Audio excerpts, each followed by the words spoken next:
करना था, एक फॉर्म बनाएंगे हम जिसमें एम्प्लॉय से हम लेंगे उसका नेम, दूसरी फील्ड हम एक रखेंगे जिसमें उससे हम लेंगे उसकी एज, और थर्ड फील्ड में हम लेंगे उससे कॉन्टैक्ट नंबर। उसके बाद बटन पे क्लिक करने से वो तीनों चीज़ें, और उसके अलावा एक और चीज़, इसमें हम पिक्चर बॉक्स भी यूज़ करेंगे और एक बटन होगा जिसके थ्रू यूज़र पिक्चर ब्राउज करके तो उसके अंदर शो करवाएगा। अब ये क्या करना है, इसके लिए हमें कौन सा कंट्रोल यूज़ करना है, ओपन फाइल डायलॉग बॉक्स। अब ये सारे कंट्रोल यूज़ करने के बाद हम जब यूज़र सेव पे क्लिक करें तो वो सारी इंफॉर्मेशन एक लिस्ट बॉक्स में शो हो जाए नीचे। और अगर वो ये करे कि इसको जो है ना शो कार्ड एक बटन होगा, उस पर जब यूज़र क्लिक करेगा तो एक नेक्स्ट फॉर्म खुले और उस पर हम वही सारा इधर से डाटा उसमें इंपोर्ट करके उस फॉर्म में थोड़ा सा ऑर्गेनाइज्ड वे में दिखाएंगे। दैट्स समहाउ लाइक जैसे हमारे पास हमारे यूनिवर्सिटी कार्ड होते हैं या एंट्री कार्ड्स होते हैं मोस्टली किसी जगह के एंट्री के, या इस तरह के मतलब कार्ड की फॉर्म में थोड़ा सा वो डाटा ऑर्गेनाइज्ड वे में शो करवाएंगे। अब उधर जहाँ पे वो शो हो रहा होगा इसी फॉर्म में एक और उसके बाद फिर हम इसको मॉडिफाई करके तो फॉन्ट और कलर को भी सिलेक्ट करेंगे कि इस फॉर्म में मतलब जो फर्स्ट फॉर्म है जिसमें हम यूज़र से एंटर कर रहे हैं डाटा, उसी में सिलेक्ट करें कि नेक्स्ट फॉर्म पे फॉन्ट कौन सा होगा और कलर कौन सा होगा जो फील्ड्स है उनका, और फिर वो कलर हम नेक्स्ट फॉर्म में शो करवाएंगे। तो उसके लिए पहले हम अपने कंट्रोल्स यहाँ पे ड्रैग कर लेते हैं। सबसे पहले था हमें लेबल्स चाहिए,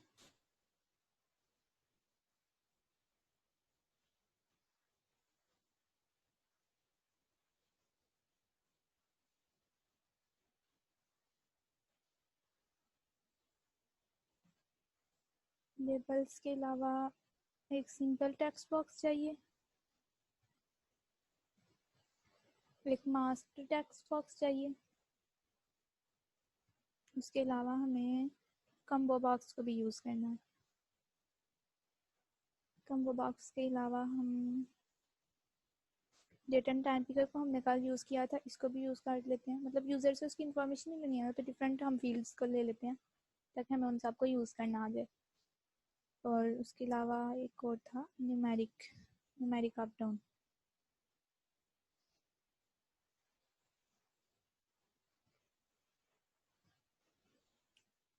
तो ये सारी फील्ड्स हैं, इनको अब हम ऑर्गेनाइज कर लेते हैं। आप भी साथ साथ कर लें, विंडोज़ फार्म एप्लीकेशन बनाएं और उसके अंदर ये सारी फील्ड्स को करें सेट।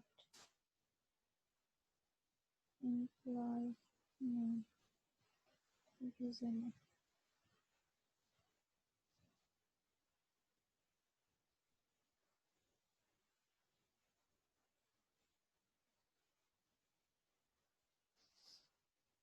दूसरा हम कर लेते हैं कॉन्टैक्ट नंबर। कॉन्टैक्ट नंबर के लिए हम फील्ड यूज़ करेंगे, किधर गई है वो फील्ड, मास्क टेक्स्ट बॉक्स, और इसकी हम वैलिडेशन सेट करेंगे कॉन्टैक्ट नंबर वाली। यहाँ पे बाय डिफ़ॉल्ट है एक, इसमें country phone number no area code के साथ है एक, और दूसरी है फ़ोन नंबर जिसमें एरिया कोड भी आता है साथ, लेकिन ये इस टाइम यहाँ पे पाकिस्तान के एरिया कोड वाला रिव्यू नहीं है, तो इसको हमें सेट करना पड़ेगा। हमारा है 92 कोड, उसके बाद 4 डिजिट्स होते हैं, फिर 7 डिजिट्स होते हैं। तो ये आप देख लें, +92 कर लें या 092 होता है। तो ये देखें हमारी ये फील्ड हमारे पाकिस्तान का जो नंबर है उसके अकॉर्डिंग सेट हो गई है। ओके कर दिया। ये +92 इसको बाय डिफ़ॉल्ट शो करवाना चाहिए लेकिन नहीं करवा रहा।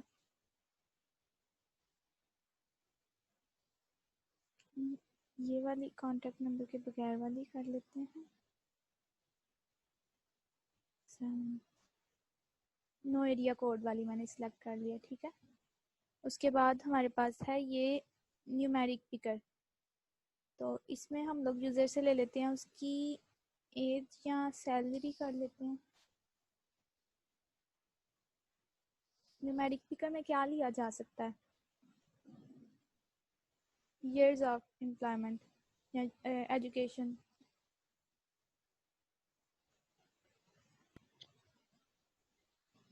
ये years of यूजर है education। क्या, स्टूडेंट कोई है भी, या कोई टीचर है या एम्प्लॉय है, क्या है? ये इन अ सेंस एम्प्लॉय भी हो सकता है। एक्चुअल मैंने इन सारी फील्ड्स को यूज़र इन्हें यूज़ करना सिखाना है ना, तो मतलब कम्बो बॉक्स भी हो, मास्क टेक्स्ट बॉक्स भी हो हमारे अच्छा, तो पास ईमेल। एम्प्लॉय कर लेते हैं तो फिर एक्सपीरियंस। एम्प्लॉय करके तो उसको एक्सपीरियंस कर लेते हैं। years of education की एक्सपीरियंस। ओके, उसके बाद हमारे पास है ये रिटर्न टाइप पिकर, तो इसको हम यूज़ कर सकते हैं। लेबल हमें और चाहिए। रिटर्न टाइप पिकर के थ्रू हम डेट ऑफ बर्थ ले लेते हैं ना।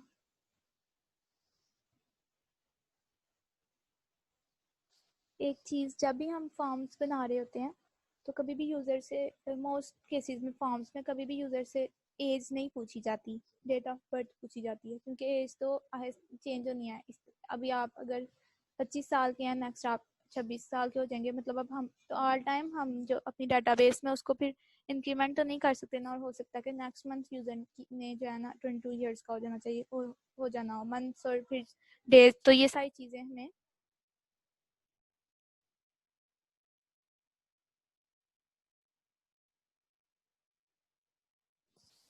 ये सब चीज़ें फिर हमें जो है ना इशू क्रिएट कर देती हैं, इसलिए हमेशा उससे डेट ऑफ बर्थ लेते हैं और फिर खुद ही कैलकुलेट कर लेते हैं कि कितनी एज बनेगी या क्या है, इन केस हमें एज शो करवानी हो तो। ओके, उसके बाद हमारे पास ये कम्बो बॉक्स है। कम्बो बॉक्स आपने कब देखा होगा, हमारे पास कुछ फील्ड्स होती हैं ड्रॉप डाउन, जिसमें हमारे पास 3-4 ऑप्शन आ रहे होते हैं और उसके अंदर से सिलेक्ट कर लेते हैं हम कोई एक ऑप्शन, तो that is combo box in Windows form. इसके लिए हम कर लेते हैं डिपार्टमेंट कौन सा है। ओके, डिपार्टमेंट कौन सा है, इसके लिए यहाँ पे हम डिपार्टमेंट के लिए कोई भी वैरायटी दे सकते हैं।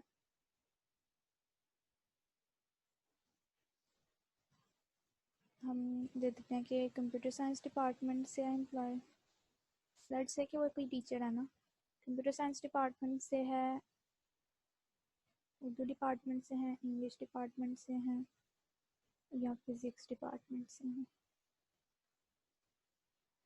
ये मैंने दे दिए 4 ऑप्शन। उसके बाद मुझे बटन चाहिए,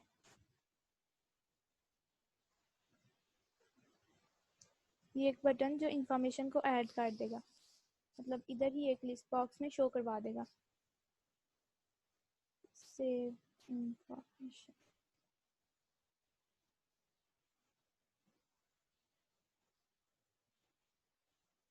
उसके अलावा हमें चाहिए इमेज,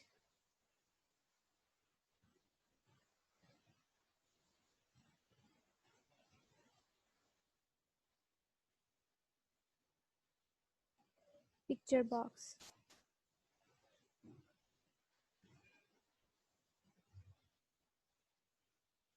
पिक्चर बॉक्स में हम यूज़र से ही एक बटन यहाँ पे यूज़र को शो करवाएंगे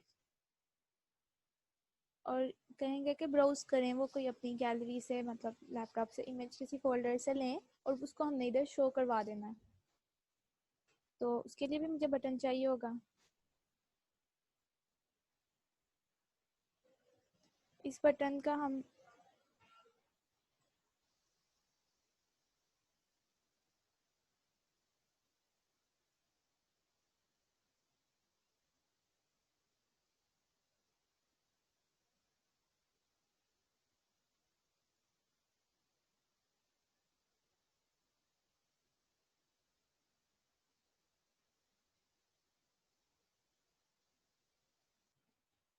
ओके, ये मैंने बटन रखा है, इस बटन को मैं के ऊपर मैं टेक्स्ट रखूँगी व्यू ब्राउज।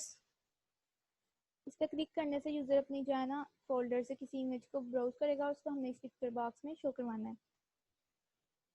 तो अभी हम इतना कर लेते हैं, को रन करके देखते हैं कि फील्ड्स में ठीक से इनपुट ली जा रही है, यानी कॉन्टैक्ट नंबर एक्सपीरियंस वाला है और डेट ऑफ बर्थ में किस तरह से शो होता है, उसके अलावा जो हमारे पास कम्बो बॉक्स है वो किस तरह से शो होता है। उसके बाद हम बैक एंड की कोडिंग करते हैं।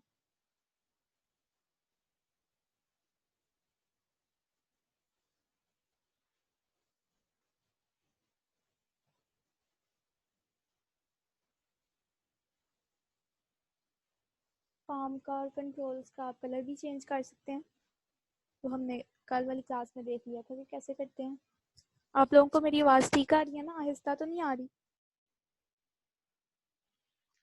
ठीक आ रही है। आवाज ठीक है। ओके।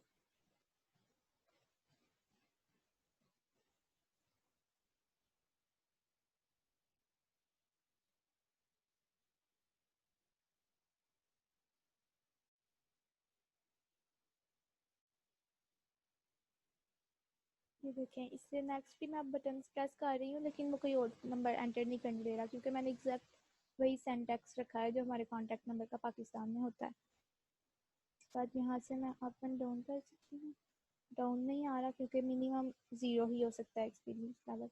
ये हम अप जा सकते हैं, ठीक है। Up and down. Date of birth यहाँ से हम सिलेक्ट कर सकते हैं। फिर देखिए, इसके ऊपर क्लिक करें तो वो हमें ऐसे ले गया, आसानी से हम ताकि सिलेक्ट कर सकें। तो कोई भी यहाँ से भी डेट सिलेक्ट कर सकते हैं। ईयर देखना है तो कोई भी देख लें, इस तरह से कोई भी डेट सेलेक्ट कर लें। और ये देखें, ये ड्रॉप डाउन है, यहाँ से मैं कोई भी डिपार्टमेंट सेलेक्ट कर सकती हूँ। जो यहाँ पे हमने ऑप्शन दिए होंगे यूज़र, उसमें से ही कोई सिलेक्ट कर सकता है। यहाँ पे अभी मैं खुद भी टाइप कर सकती हूँ, लेकिन ये प्रॉब्लम क्रिएट करेगा। इसको हम आगे जाके देखेंगे किस तरह से इसको करना है कि यूज़र एंटर ना कर सके, जो सिर्फ ड्रॉप डाउन में ऑप्शन है वही सिलेक्ट कर सके। इमेज वाली जगह अभी एम्प्टी आ रही है क्योंकि इमेज मैंने कोई भी ऐड नहीं की थी, सिर्फ एक कंट्रोल ड्रैग किया था फ्रंट एंड पे। अब हम बटन्स के ऊपर इवेंट डाल के तो कोडिंग कर लेते हैं। सेव इंफॉर्मेशन बटन पे क्लिक करने से ये सारी इंफॉर्मेशन मुझे सेव करनी है। इस सारी इंफॉर्मेशन को सेव करने के लिए अब देखिए, मेरे पास डिफरेंट टाइप की इंफॉर्मेशन है। यूज़र नेम मेरे पास स्ट्रिंग टाइप का है, कॉन्टैक्ट नंबर मेरे पास अनसाइंड लॉन्ग इंट होगा, एक्सपीरियंस लेवल मेरे पास इंटीजर टाइप का, डेट ऑफ बर्थ में मेरे पास डेट, डाटा टाइप आ जाएगी डेट एंड टाइम, डेट ही आएगी, टाइम को हम नहीं देखते। कम बॉक्स में भी टेक्स्ट होगा। तो जब डिफरेंट डाटा टाइप्स वाले एलिमेंट्स मिलके हमें कोई कंबाइंड रिजल्ट दे रहे हैं, तो उस केस में इट्स बेटर कि हम क्लासेस बना के उससे काम करें। तो मैं क्लास बना देती हूँ, ये एम्प्लॉय टाइप की है। मैं क्लास बनाती हूँ, उसमें इसे सारी टाइप की जो है ना फील्ड्स रख लेते हैं, और फिर उसका एक ऑब्जेक्ट अपने इस फॉर्म में बनाएंगे और उसमें वो ये सारी इंफॉर्मेशन ऐड कर देंगे, ताकि हम सिर्फ एक ही वैल्यू को नेक्स्ट फॉर्म में पास करें। नहीं तो इतनी ज़्यादा फील्ड्स नेक्स्ट फॉर्म में पास करना क्वाइट बल्कि होगा, हम किसी वैल्यू को भूल भी सकते हैं, तो वो काफ़ी मसले क्रिएट करता है। तो इसलिए इट्स बेटर कि हम क्लासेस बना के तो डिसेंट वे में काम करें। अब हम एक क्लास बना लेते हैं।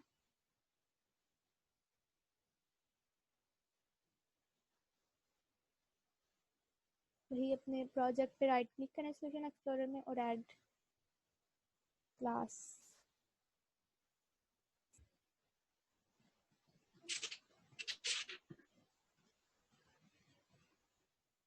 हमने क्लास बनानी है और किस टाइप की बना, एम्प्लॉय के लिए हम बना रहे हैं। तो यहाँ पे मैं रख देती हूँ नेम एम्प्लॉय। क्लास का नेम ही मेरा एम्प्लॉय होगा। अब इसमें कौन कौन सी मुझे फील्ड चाहिए, मेरी क्लास पब्लिक होनी चाहिए क्योंकि मैं इसका, ताकि मैं इसका ऑब्जेक्ट बना सकूँ। इसके अंदर मुझे एक स्ट्रिंग टाइप का, ये भी सारे पब्लिक ही रखते हैं।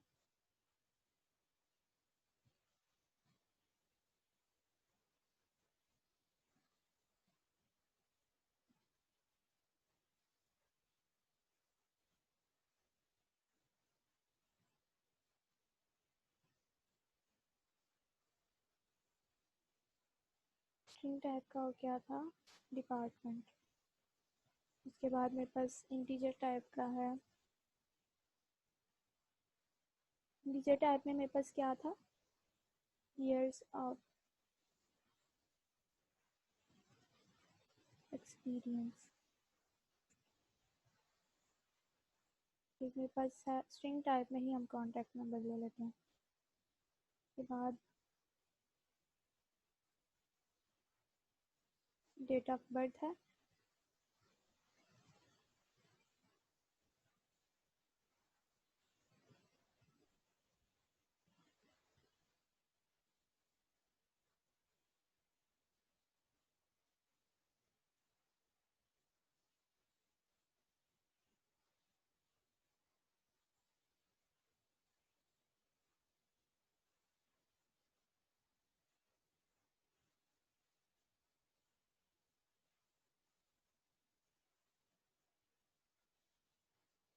डेट टाइम था हमारे पास, data type date and time थी। ओके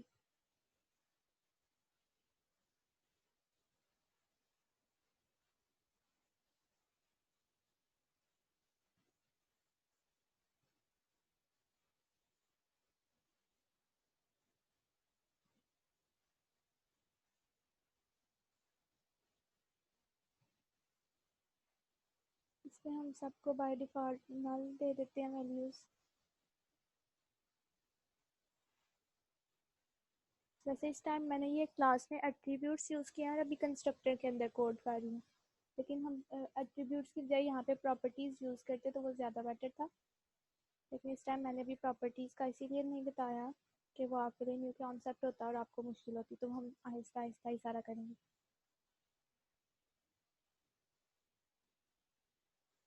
ईयर्स ऑफ एक्सपीरियंस में हम लिख देते हैं 0। कॉन्टैक्ट नंबर बाय डिफ़ॉल्ट हमारे पास होगा नल। डेट टाइम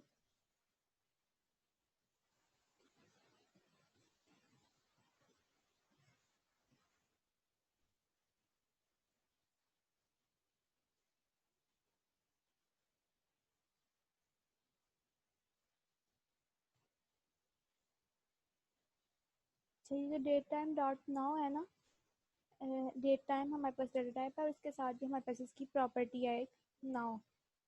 ये हमें रिटर्न करती है जो भी करंट मतलब जिस भी दिन में हम इसको यूज़ कर रहे हैं, करंट टाइम में इसको यूज़ करते हैं, वो डेट हमें ये रिटर्न करती है। जैसे आज अभी 27 दिसंबर है, तो ये डेट टाइम डॉट नाउ हमें रिटर्न करेगी आज की डेट। अब हम इस बटन के पीछे क्लिक इवेंट क्रिएट कर लेते हैं। कल हमने डबल क्लिक करके इवेंट क्रिएट किया था, मिस फाहरा कल डबल क्लिक से ही सिखाया था ना इवेंट क्रिएट करना।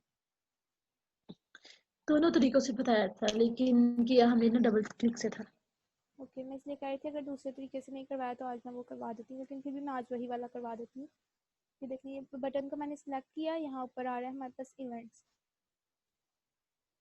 ये हमारे पास प्रॉपर्टीज़ का साइन है, ये हमारे पास इवेंट्स का साइन है। ये प्रॉपर्टी, अगर आप कोड में जाएं और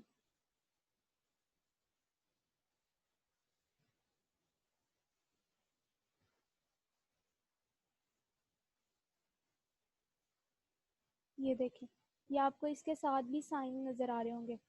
ये इसको क्या कहते हैं उर्दू में,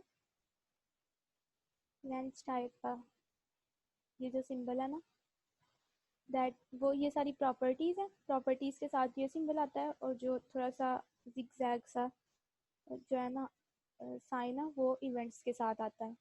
तो ये आपको इससे रिकग्नाइज करने में आसानी रहेगी। ओके यहाँ से हम इस पर क्लिक करें तो यहाँ पे किसी भी एक कंट्रोल के अगेंस्ट जितने भी हम इवेंट्स जनरेट कर सकते हैं ना, लाइक इस बटन के ऊपर मैं जब यूज़र जब माउस लाए तो क्या एक्शन परफॉर्म हो। आपने वेबसाइट्स यूज़ करते हुए मोस्टली ये फीचर होता है वेबसाइट्स में, जब हम किसी बटन के ऊपर होवर करते हैं उसका कलर चेंज हो जाता है। इस तरह से किसी पे क्लिक करते हैं, अगर हम किसी फील्ड पे लाके जो है ना माउस को ऊपर लेके जाते हैं नीचे लेके जाते हैं, ये सारे बहुत ज़्यादा इवेंट्स हैं किसी भी हम कंट्रोल के अगेंस्ट जो हम डिफाइन कर सकते हैं कि ये काम जब उसके ऊपर हो, मतलब उसके ऊपर माउस लेके आ जा रहा है, उसके ऊपर क्लिक किया जा रहा है, उसके ऊपर एक क्लिक किया जाता है, उसके ऊपर डबल क्लिक किया जा रहा है, या उस कंट्रोल से हम एग्जिट कर रहे हैं, उस कंट्रोल में एंटर हो रहे हैं। लाइक ये टेक्स्ट बॉक्स है ना, जब मैं रन करती हूँ इसके ऊपर जाके क्लिक करती हूँ और हमारा जो माउस है वो इसके अंदर आता है, दैट इज़ माउस एंटर्ड, मतलब हम इस फील्ड के अंदर आए हैं। इसको फिर जब हम लीव कर रहे हैं, जब हम इस फील्ड से निकल के किसी दूसरी फील्ड पे जाते हैं, ये सारे इवेंट, इन सारे एक्शंस के परफॉर्म होने पे कोई ना कोई काम हो सकता है, तो वो सारे इवेंट्स हैं। यहाँ पे हमने अभी इस बटन के क्लिक पे कोई काम करना है, तो यहाँ पे ये देखें क्लिक इवेंट भी आ रहा है। यहाँ पे आप खुद भी कोई नाम दे सकते हैं, सेव इंफॉर्मेशन, और एंटर प्रेस करें तो ये इवेंट क्रिएट हो जाएगा। अगर हम खुद नहीं लिखते और एंटर प्रेस करते हैं तो ये बाय डिफ़ॉल्ट खुद ही कोई नाम दे के और जो है ना तो वो इवेंट क्रिएट कर देता है। और खुद कैसा नाम देता है, इस बटन का जो नाम होगा, लाइक ऊपर ये आपको शो हो रहा है बटन 1, ये अंडरस्कोर क्लिक्ड, ये नाम देता है। अभी मैंने सेव इंफॉर्मेशन के साथ किया तो ये सेव इंफॉर्मेशन के साथ इवेंट क्रिएट हो गया। मैं यहाँ पे कमेंट्स में साथ लिख देती हूँ कि ये किसके लिए है, सेव इंफॉर्मेशन बटन इवेंट। हम चाहते हैं जब इस बटन के ऊपर क्लिक हो तो इन सारी फील्ड से इंफॉर्मेशन हम गेट कर लें और कहाँ सेव करवाएं, इस एम्प्लॉय क्लास के इन एट्रीब्यूट्स के अंदर। तो उसके लिए मुझे इस एम्प्लॉय क्लास का एक ऑब्जेक्ट बनाना पड़ेगा इस फॉर्म में, ठीक है। तो उस ऑब्जेक्ट को मैं बना लेती हूँ, यहाँ पे ही डिफाइन कर लेती हूँ ताकि मैं उसको हर जो है ना इवेंट्स में गेट कर सकूँ। तो एम्प्लॉय emp, ये मैंने एक ऑब्जेक्ट बना लिया, ठीक है। अब जब हम एक ऑब्जेक्ट बनाते हैं ना तो उसको हमें, ये सिर्फ अभी ऑब्जेक्ट बना है, मतलब एक वेरिएबल डिक्लेयर हुआ है जिसको कोई भी इंस्टेंस असाइन नहीं हुआ एम्प्लॉय क्लास का, अभी ये बिल्कुल नल है, ठीक है। इसको भी मेमोरी एलोकेट नहीं हुई। जब हम लिखेंगे ना emp is equals to new employee, क्योंकि ये कंप्लीट डिक्लेरेशन आपको जो है ना स्टार्ट वाली क्लासेस में बताई थी ना, अब ये इसको एक एम्प्लॉय का एक वेरिएबल असाइन हो गया। अब इसको जितनी भी मेमोरी चाहिए थी, इसके पास 6 एट्रीब्यूट्स हैं, उन 6 एट्रीब्यूट्स वाली मेमोरी इसको मिल गई है। तो मैंने ऑब्जेक्ट इधर क्लास में ही डिक्लेयर कर दिया। जब इस क्लास में जो है ना एग्जिस्ट करना है, मतलब जब ये फॉर्म ओपन होगा उस टाइम पे उसका ये जो पब्लिक फॉर्म 1 लिखा होता है ना, ये कॉल होता है। इनिशियलाइज कंपोनेंट क्या करता है, जितना भी ये डिज़ाइन है इस सारे को लोड करता है। तो मैं कह रही हूँ डिज़ाइन के लोड होने के बाद इसको भी एक ऑब्जेक्ट असाइन हो जाए। यहाँ पे भी मैं कर सकती थी, लेकिन इन केस यहाँ पे अगर मैं करती तो वो एक एफिशिएंट वे नहीं है, हमारी मेमोरी वेस्ट होती है। तो इट्स बेटर कि हम जो है ना यहीं पे करें, ऑब्जेक्ट्स को अपने इनिशियलाइज कंस्ट्रक्टर के अंदर करें। अच्छा, सेव इंफॉर्मेशन में अब हमने क्या करना है, emp डॉट नेम पे हमने कौन सी वैल्यू असाइन करनी है, जो हमारा फर्स्ट टेक्स्ट बॉक्स है उसकी वैल्यू। फर्स्ट टेक्स्ट बॉक्स का हमारे नेम क्या है, टेक्स्ट बॉक्स 1। इनको आप चेंज भी कर सकते हैं, लेकिन वो टाइम कंज्यूमिंग है, तो इसलिए इस टाइम मैं करवाते हुए चेंज नहीं कर रही। Text box 1 dot text.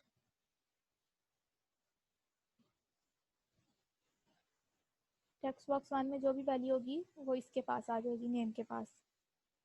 Okay, उसके बाद दूसरा क्या है, emp dot date of birth. Date of birth को हमने क्या देना है, जो भी हमारा डेट टाइम पिकर था, डेट टाइम पिकर का इस टाइम नाम होगा date time picker 1 dot value.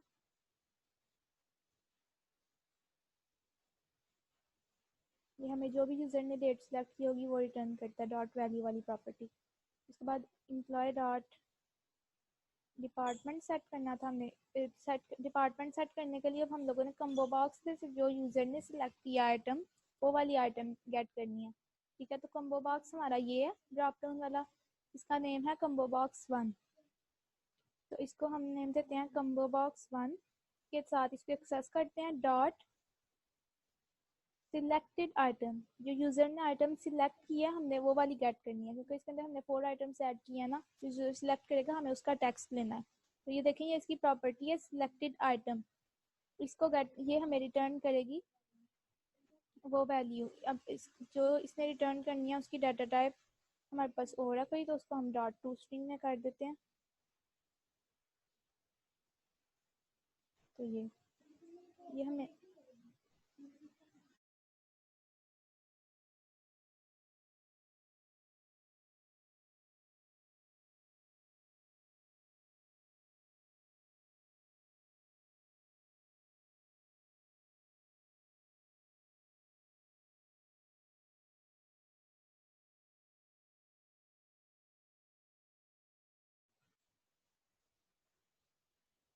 Okay. इसके बाद हमने क्या करना है,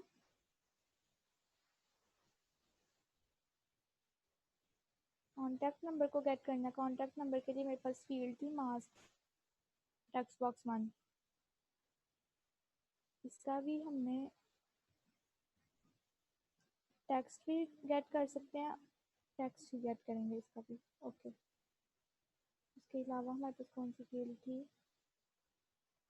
years of experience, that is numeric up down। emp dot numeric, okay, years of experience attribute है, तो हमने कौन सी वैल्यू असाइन करनी है, numeric up down 1 dot value।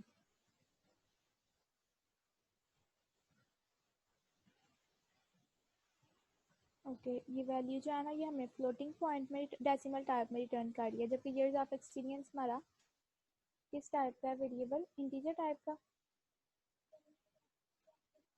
Integer type का ही है, यस। तो इसको मैं कन्वर्ट डॉट टू इंट से कन्वर्ट कर देती हूँ।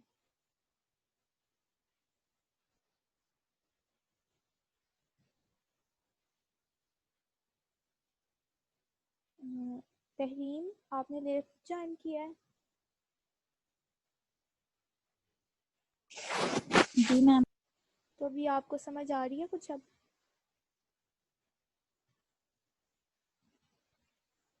और बाकी दोनों इतना इतना साथ कर रहे हैं, उनको समझ आई है? जो मैंने क्लास क्रिएट किया है, इसका ऑब्जेक्ट बनाया और अब उनको वैल्यूज असाइन कर रही हूँ।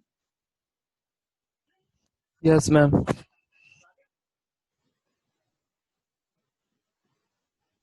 और तहरीम आप बता दें, आपको समझ आ रही है या हमें रिवाइज करवाने की ज़रूरत है?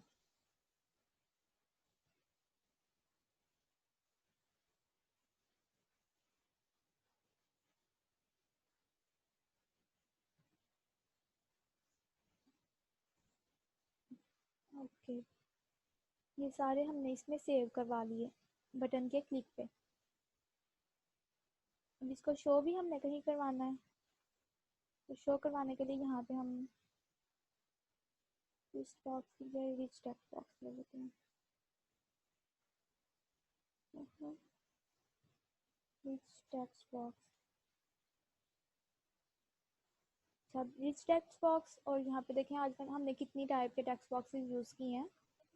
एक हमने यूज़ किया सिंपल टेक्स्ट बॉक्स, ये हमारे पास था mask text box. Mask text box में वैलिडेशन अप्लाई करना बहुत आसान है, ये वैलिडेशन के लिए यूज़ होता है। ये देखें आप यहाँ पे कितनी ज़्यादा वैलिडेशन है। कॉन्टैक्ट नंबर की हमने हुड सेट की, इस तरह से हम कस्टम हुड भी कोई बना सकते हैं CNIC नंबर वगैरह के लिए।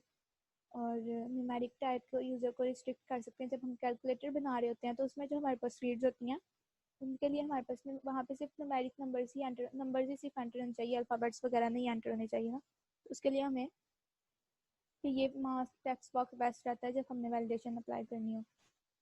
और ये सिंपल टेक्स्ट बॉक्स है, ये सिर्फ ना 1 लाइन हमारे पास लेता है। देखें कितना स्पेसिफिक लिमिटेड सा एरिया जिसमें हम इनपुट ले सकते हैं। That is usually use for 1 line.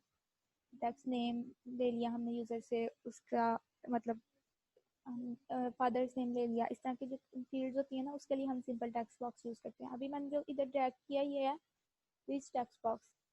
ये क्या है, ये मोस्टली डिस्क्रिप्शन टाइप या यूज़र से हमने कमेंट्स लेने होते हैं, जब इस तरह की जो फील्ड्स होती हैं ना उसके लिए यूज़ होता है।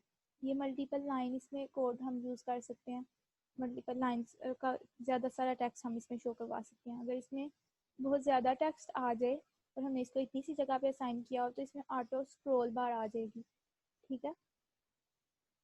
तो कल वाले लेक्चर में हमने एक्चुअली लिस्ट व्यू यूज़ किया था, इसलिए मैंने आज अब इसको कर लिया, वरना मेरा प्लान वही था पहले। तो अब हम कह रहे हैं सेव बटन के क्लिक पे हमने ये सारी इन्फॉर्मेशन तो एम्प्लॉय के ऑब्जेक्ट में सेव करवा लिया। अच्छा, इधर ही हम एक और कॉन्सेप्ट भी लर्न करते हैं। ओके, अब मैं क्या करती हूँ, एम्प्लॉय वाले में जाती हूँ, इसमें हम एक मेथड ओवरराइड करते हैं। Method overriding object oriented programming का कॉन्सेप्ट है। इस टाइम यहाँ जो स्टूडेंट्स हैं या जो टीचर्स हैं उनमें से कोई इस कॉन्सेप्ट को एक्सप्लेन करना चाहेगा तो बता दें, नहीं तो मैं एक्सप्लेन करती हूँ। फिर यहाँ पे हम टू स्ट्रिंग के फंक्शन को ओवरराइड करेंगे। Anyone?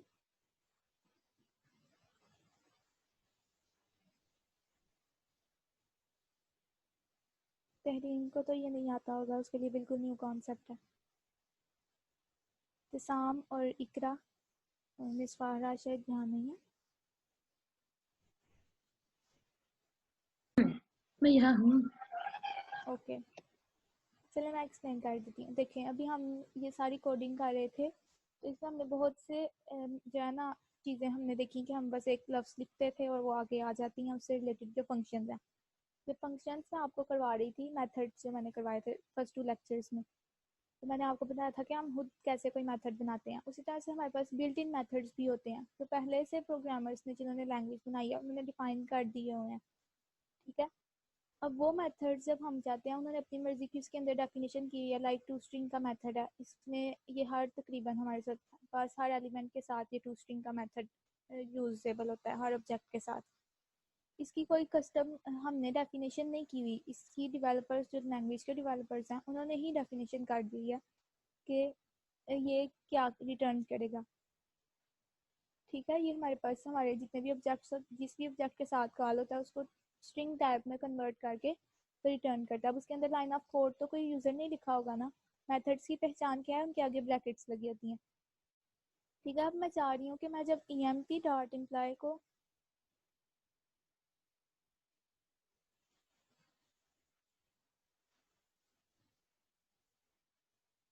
emp dot to string method को जब कॉल करूँ emp के थ्रू भी, ये देखें इसने मुझे कोई एरर नहीं दिया, लेकिन ये मुझे कुछ रिटर्न करेगा इस टाइप का कि ऑब्जेक्ट एम्प्लॉय टाइप, इस तरह से कुछ रिटर्न करेगा। करके देखते हैं। ऐसा करते हैं, हम चाहते हैं एम्प्लॉय डॉट टू स्ट्रिंग जो भी रिटर्न करे वो हमें रिच टेक्स्ट बॉक्स में शो करवा दिया जाए।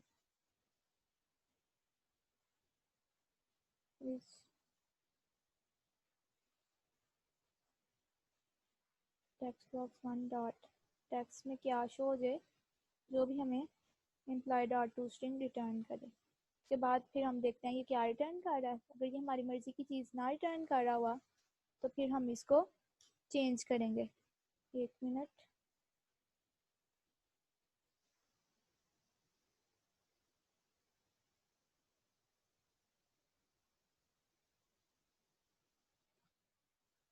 ओके। अब हम इस प्रोग्राम को रन कर लेते हैं। इतना इतना आप लोगों ने साथ किया है ना।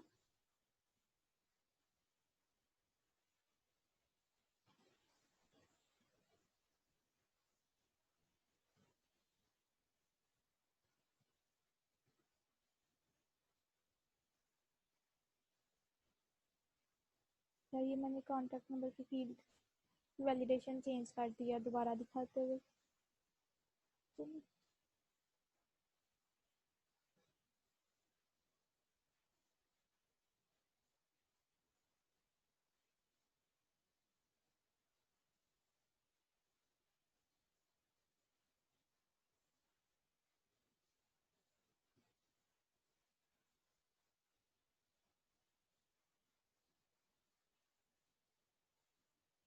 फर्स्ट एप्लीकेशन एम्प्लॉय, उसने मुझे क्या रिटर्न किया है, फर्स्ट एप्लीकेशन एक्चुअली जो मैंने प्रोजेक्ट क्रिएट किया हुआ है उसका नाम है, और एम्प्लॉय उसकी क्लास है जिसका ऑब्जेक्ट था एम्प्लॉय।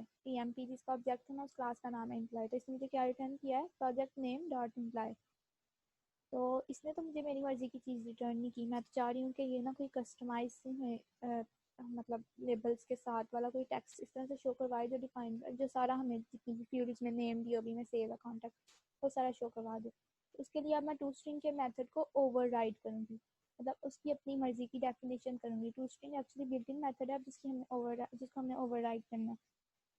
तो वैसे अगर सिंपल हम मेथड बना रहे हो तो उसका क्या सिंटैक्स होता है, एक्सेस स्पेसिफायर और रिटर्न टाइप, फंक्शन नेम और पैरामीटर्स। ठीक है, पैरामीटर अगर कोई है तो वो डिफाइन करें, नहीं है तो नहीं करें। यहाँ पे मेरा फंक्शन नेम क्या है जब जिसको मैं चाह रही हूँ ओवरराइड करना, टू स्ट्रिंग। ठीक है, ये मैं मेथड बनाना चाह रही हूँ इसमें, लेकिन ये मेथड पहले से बना हुआ है तो इसको मुझे ओवरराइड करना पड़ेगा। ओवरराइड के लिए पब्लिक स्ट्रिंग के दरमियान पर मुझे ओवरराइड का कीवर्ड यूज़ करना है। ठीक है, अभी ये मुझे टू स्ट्रिंग पे एरर इसलिए दे रहा है रेड लाइन, क्योंकि मैंने यहाँ पे रिटर्न टाइप लिखी है स्ट्रिंग, जबकि अभी इसकी लाइन ऑफ कोड मैंने कुछ नहीं लिखा और रिटर्न भी कुछ नहीं किया। तो यहाँ पे अब हम एक कस्टम स्ट्रिंग बना लेते हैं, उसके अंदर अपनी सारी वैल्यूज़ शो करवाते हैं इस तरह से कि नेम क्या है, यूज़र का जो नेम है, प्लस \n यूज़र्स, और क्या है, डिपार्टमेंट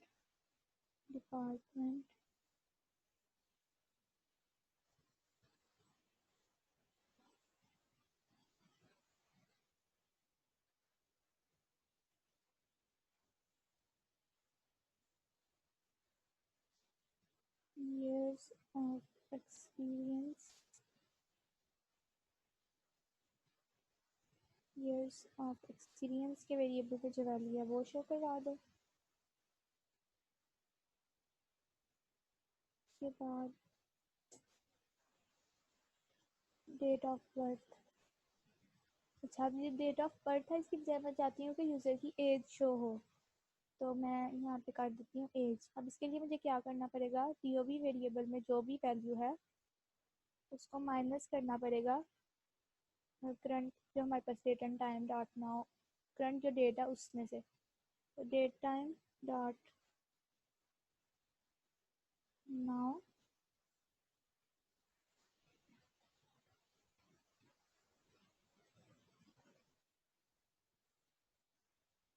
अच्छा, जो करंट डेट है उसका मैंने ईयर पकड़ा और उसमें से माइनस कर रही हूँ डेट ऑफ बर्थ का जो ईयर है उसको। ठीक है, लेट्स से कि यूज़र ने सेलेक्ट किया 1997 का कोई मतलब मंथ और डेट वगैरह, तो करंट ईयर है इस टाइम 2020, तो 2020 माइनस 1997 होकर हमें 23 वो रिटर्न कर देगा।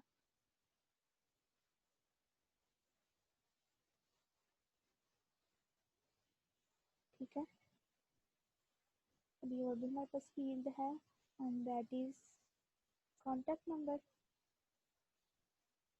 कॉन्टैक्ट नंबर, एक्चुअली मेरी लाइट चली गई है मौसम के ख़राब होने की वजह से, जिसकी वजह से मैं इस टाइम अंधेरे में टाइप कर रही हूँ।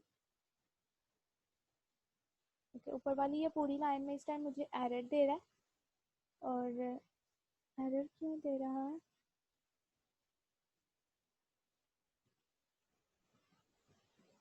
देखते हैं इसको ये एरर क्यों दे रहा है। पहले ये कॉन्टैक्ट नंबर सेट कर लें।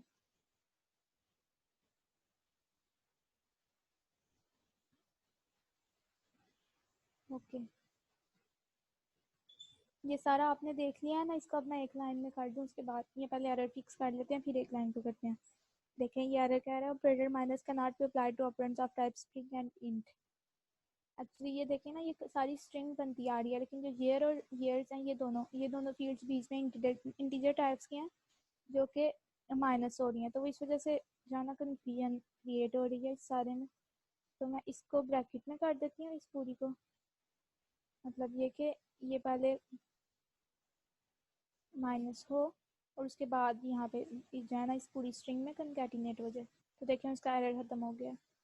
तो अब ये लास्ट लाइन में भी सारी एरर दे रहा है, चलिए मैं इसको एक लाइन में कर लेती हूँ।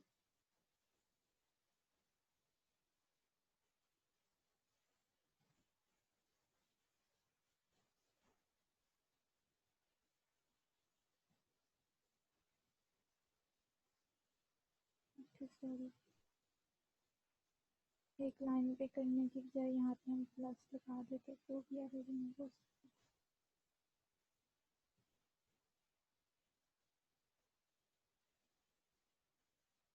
ये समझ आ रही है ना आपको इसकी?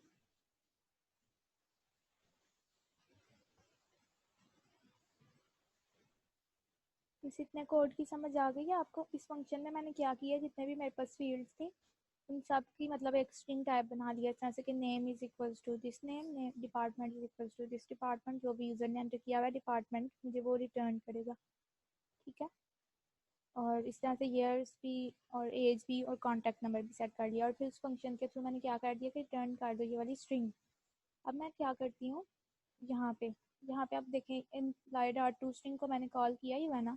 अब ये बजाय इसके कि जो डेवलपर्स ने लैंग्वेज के टू स्ट्रिंग की डेफिनेशन की हुई थी जिसके अकॉर्डिंग ये प्रोजेक्ट का नेम और क्लास का नेम रिटर्न कर रहा था, वो रिटर्न करता, उसकी बजाय वो देखेगा कि अच्छा इसको तो इस क्लास में, ये जो EMP क्लास है, EMP जिस क्लास का ऑब्जेक्ट है उस पर इन्होंने ओवरराइड कर दिया हुआ है, तो इसमें क्या डेफिनेशन हुई है, तो इसमें क्या डेफिनेशन हुई है, मैं सारी फील्ड्स को एक्सेस करके उनको कंकैट करके एक स्ट्रिंग बना रही हूँ और उसको रिटर्न कर रही हूँ, तो वो ये वाली चीज़ मुझे रिटर्न कर देगा। अब इस प्रोजेक्ट को अगेन रन करते हैं।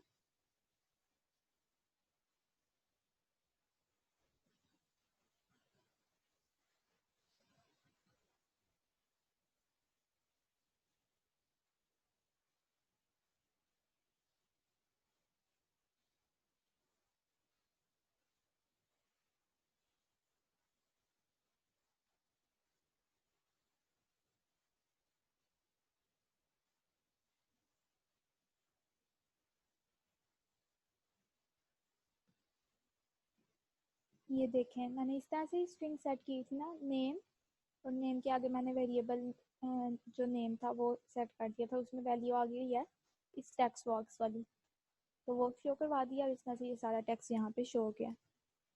हाँ, उसके अलावा अब हम इसमें क्या कर सकते हैं, आप देखें अगर मेरी कोई फील्ड में एम्प्टी कर दूँ ना, वो मुझे एक्सेप्शन देगा। उसमें एक्सेप्शन,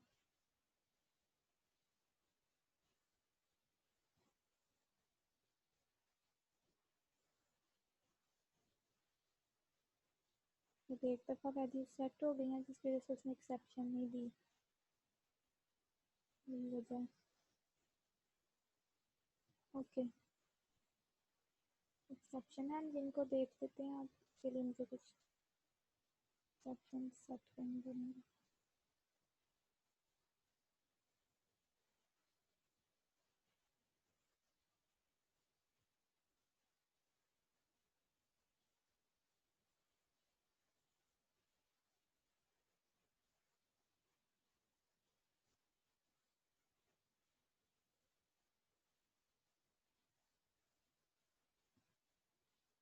ये देखिए मैंने फील्ड्स को एम्प्टी रखा है और उसके बाद जो है ना मैंने सेव पे क्लिक कर दिया।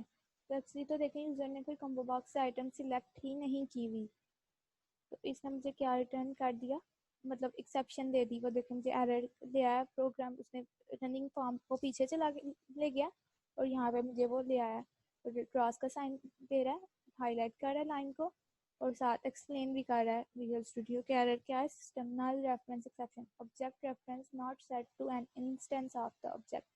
ये मोस्ट सबसे ज़्यादा जो एरर आता है ना मोस्टली सी शार्प में कोडिंग करते हुए, मोस्टली यही एरर होता है कि object reference not set to an object या इंडेक्स आउट ऑफ बाउंड। तो ये एरर क्या है, जब हमने किसी चीज़ की वैल्यू को सेट नहीं किया होता और हम जो है ना उसको यूज़ कर रहे होते हैं, तो उस केस में इस तरह से एक्सेप्शन आ जाती है। यही जो मैं इधर इम्प्लॉय के ऑब्जेक्ट को इधर इनिशियलाइज करवा रही थी, अगर मैंने ये स्टेटमेंट ना लिखी होती तो भी मुझे वो एरर देता कि आपका ऑब्जेक्ट जो है ना वो उसका कोई इंस्टेंस नहीं अभी क्रिएट हुआ वो इंस्टेंस उसका इनिशियलाइज सेट नहीं है। इस चीज़ को अवॉइड करने के लिए कि वो हमें बजाय इधर कोई एरर दे देता, हम एक्सेप्शन हैंडलिंग यूज़ करते हैं, ट्राई कैच। मैं इस प्रोग्राम को क्लोज करूँ। अच्छा मैंने सारा कोड, ये देखिए ये सारा हम ट्राई एंड कैच, ये एक्सेप्शन हैंडलिंग के लिए यूज़ होता है। ट्राई मतलब इन लाइंस को रन करने की कोशिश करें, ठीक है। ये सारी लाइन मैंने इसकी ब्रैकेट्स में लिख दी। अगर तो इसमें कोई एक्सेप्शन आ जाती है ना, तो ये कैच का कीवर्ड ही है, इसकी ब्रैकेट्स में हम लिखते हैं एक्सेप्शन। ये भी हमारे पास एक क्लास की ही डाटा क्लास ही है जिसका ऑब्जेक्ट बनाया, ठीक है। एक्सेप्शन को मतलब जो भी एरर आया, ऑब्जेक्ट रेफरेंस नहीं सेट किया, इंडेक्स आउट ऑफ बाउंड हो गया या कोई भी और थर्ड एरर आ रहा है, उसको वो मतलब इधर एरर आएगा अगर तो हमें उस तरह से हाईलाइट करके नहीं दिखाएगा, बल्कि वो इस वाले ब्लॉक में आ जाएगा। फिर इस ब्लॉक में हम जो लाइन ऑफ कोड लिखेंगे वो एग्जीक्यूट होगा। इसमें मैं क्या कर देती हूँ, मैसेज बॉक्स तो हमने लास्ट क्लास में यूज़ किया था, इसको यूज़ करते हुए मैं शो करवा प्रिंट कर देती हूँ काइंडली फिल ऑल फील्ड्स।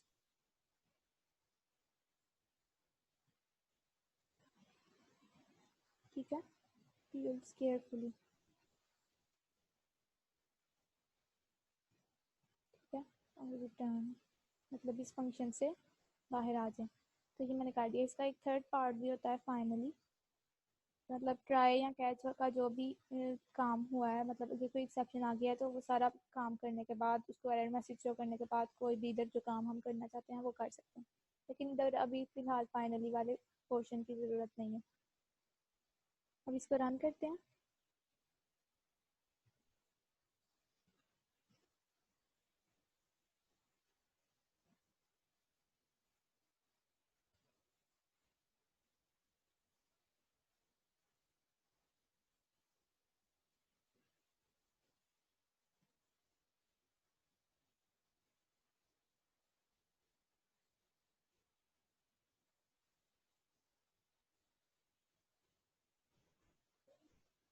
अभी भी मैंने अब कम्बो बॉक्स से कोई वैल्यू सेलेक्ट नहीं की, तो इसलिए ट्राई एंड कैच को क्यों नहीं यूज़ किया।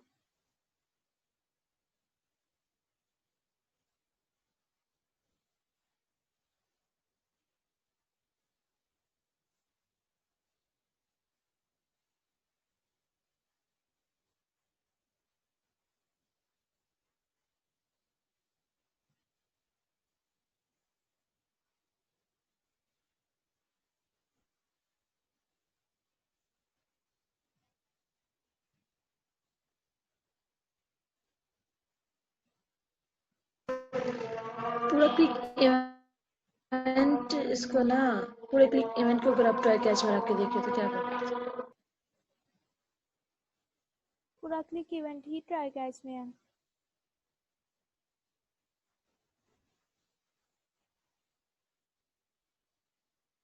कोई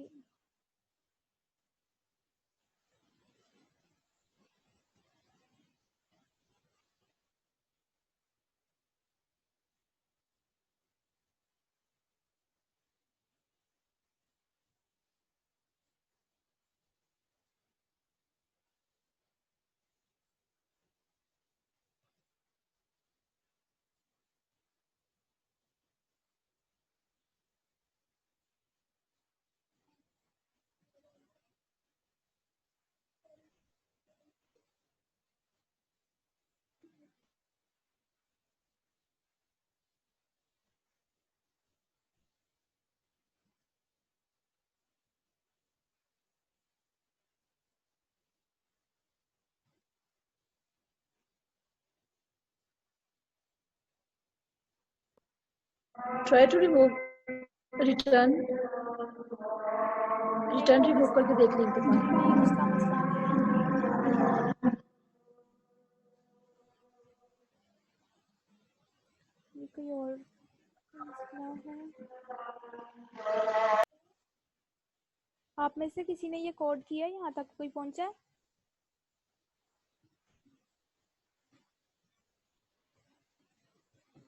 क्या आप में से कोई इस लाइन तक आया है? जी मैंने किए, मुझे भी यही एरर आ रहा है।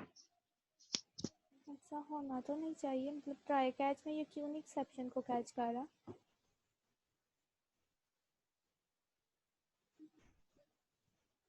आपके भी ट्राई कैच में एक्सेप्शन को कैच नहीं कर रहा?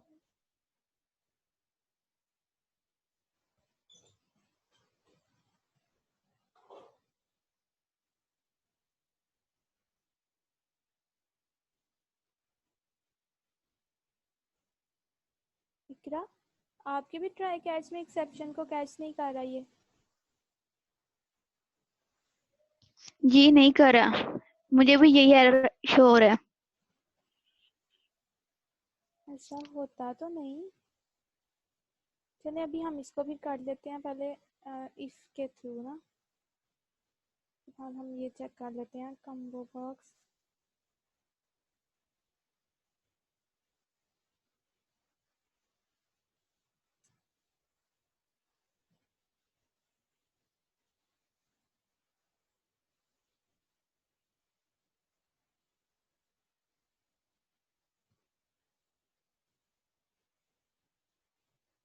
अगर कॉम्बो बॉक्स का जो सिलेक्टेड इंडेक्स है, मतलब जो भी आइटम सेलेक्ट हुई है उसका जो इंडेक्स है वो अगर लेस देन 0 है, उस केस में वो ये मैसेज शो करवा दे।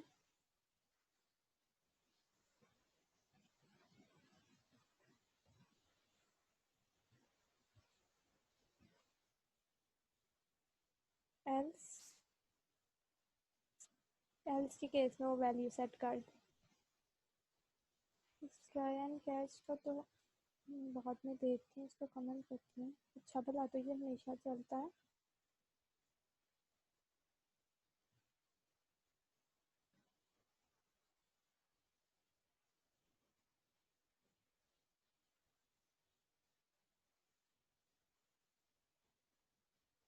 काइंडली फिलहाल फील्ड्स केयरफुली, क्योंकि अगर उसने जो कोई आइटम सेलेक्ट नहीं की तो उस टाइम पे कोई भी आइटम जब सेलेक्ट नहीं हुई थी, इसका सिलेक्टेड इंडेक्स -1 होता है मोस्टली, मतलब माइनस में कोई भी वैल्यू होती है।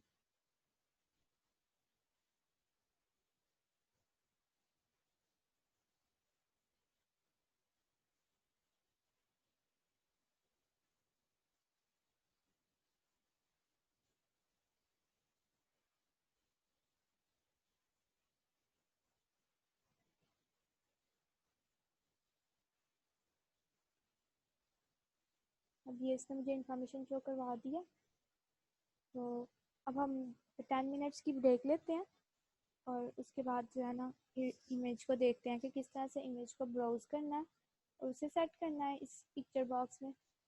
और उसके बाद कैसे ही हम एक और बटन ऐड करेंगे जिसके थ्रू मतलब और बटन ऐड करेंगे फॉर्म का जो है ना बैकग्राउंड कलर मतलब फॉन्ट सिलेक्टर और कलर सिलेक्टर यूज़ करेंगे। उसके बाद फिर हम डाटा नेक्स्ट फॉर्म में सेट मूव करके तो उधर वैल्यू को शो करवाएंगे। तो अभी हम 10 मिनट्स की ब्रेक लेते हैं, आप तब तक इसे कंप्लीट कर लें। अगर आपकी कोई क्वेरी है तो वो आप पूछ सकते हैं।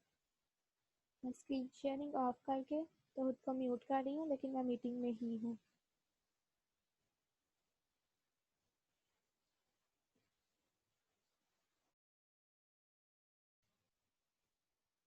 ओके, अब हम आगे कंटिन्यू करते हैं।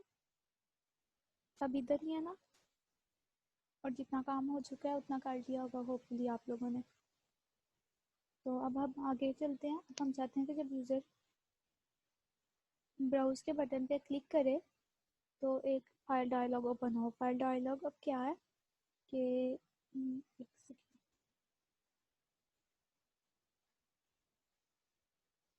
This is file dialog box. जब हम बहुत सी जगहों पे इंटरनेट से कोई फाइल डाउनलोड कर रहे हैं और उसको हम लोगों ने मतलब उस टाइम पे जब विंडो खुलती है दैट इज़ उस टाइम पे सेव करने के लिए खुलती है तो वो सेव डायलॉग बॉक्स है।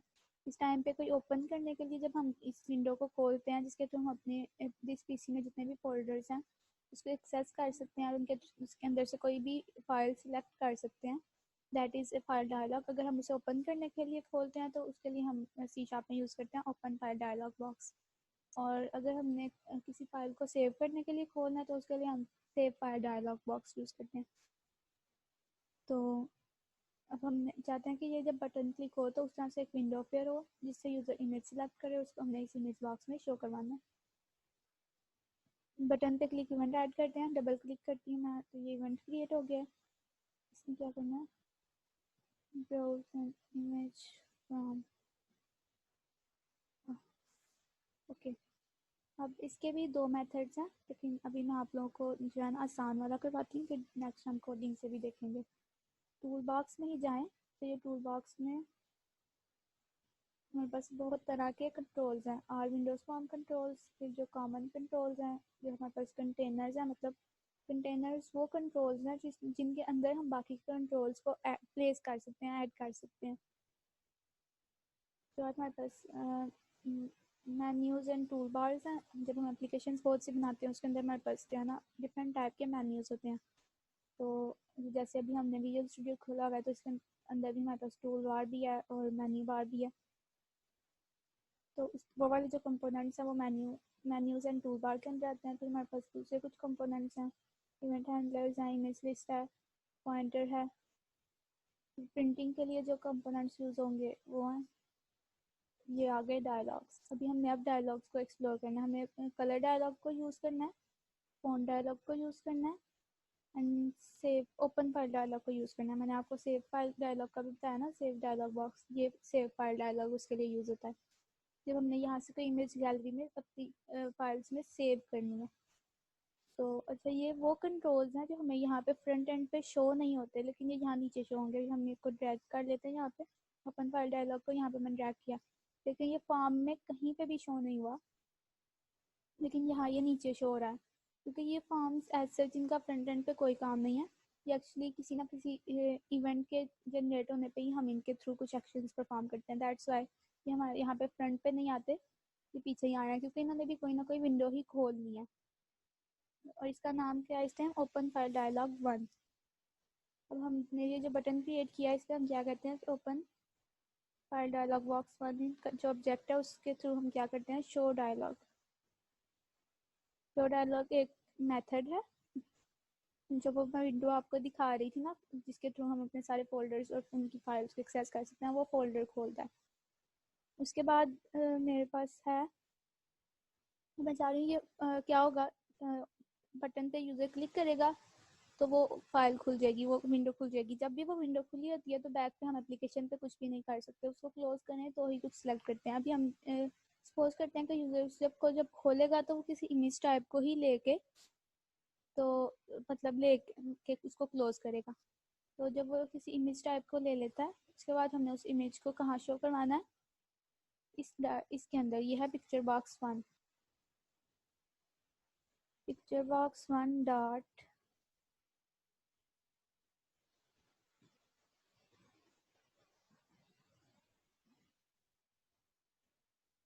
image location is equals to open file dialog 1 dot file name।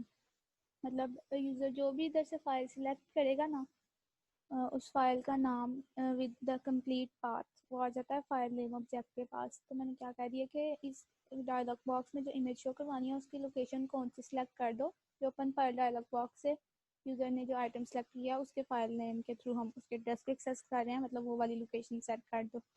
तो ये 2 लाइन ऑफ कोड वहाँ पे इमेज सेट कर देगा। अब इसको रन करके देख लेते हैं।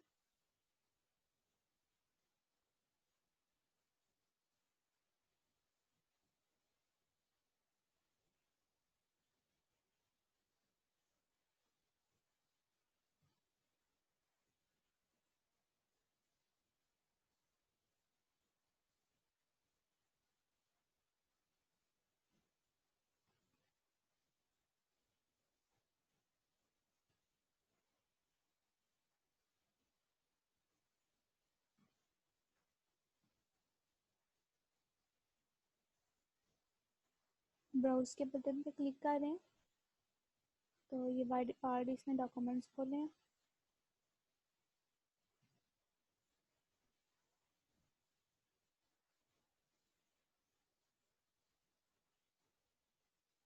तो ये इमेज ठीक से शो नहीं करवाई, तो अपनी इमेज ही ऐसी थी।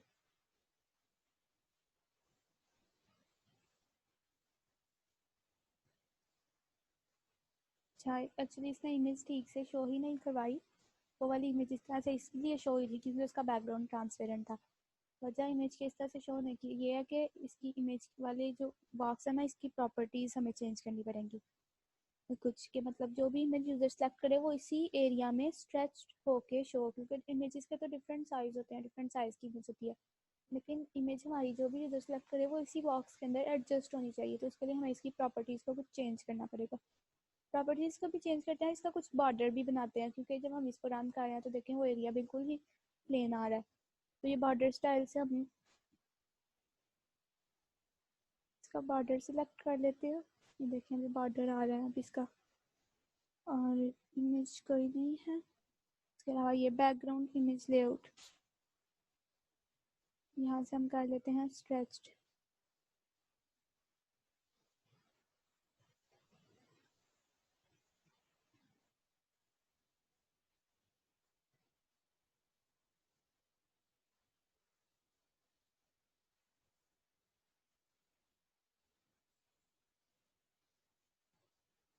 अभी भी ये ठीक से शो नहीं करवा रहा।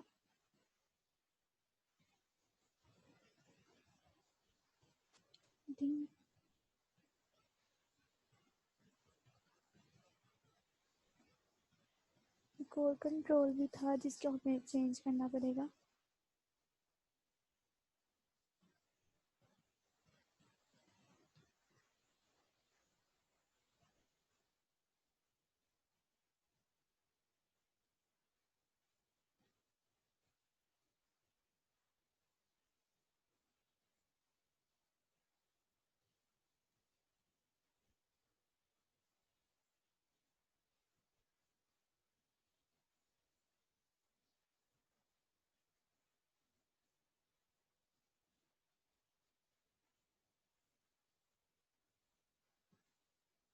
तो ये साइज मोड यहाँ से हमें स्ट्रेच इमेज करना था। मुझे ये कंट्रोल प्रॉपर्टी का नेम नहीं था याद आ रहा है एग्जैक्ट।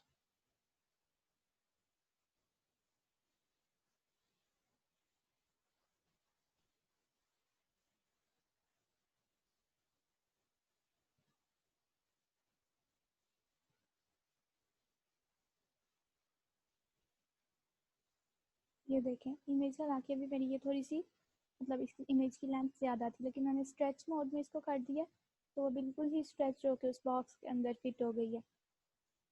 तो इस तरह से हम इमेज को कर सकते हैं उसके साइज़ को। उसके अलावा अगर आपने देखा हो तो वो थोड़ा सा बॉर्डर भी शो हो रहा था अब इस जगह पे, क्योंकि हमने इसका बॉर्डर भी सेट कर दिया था।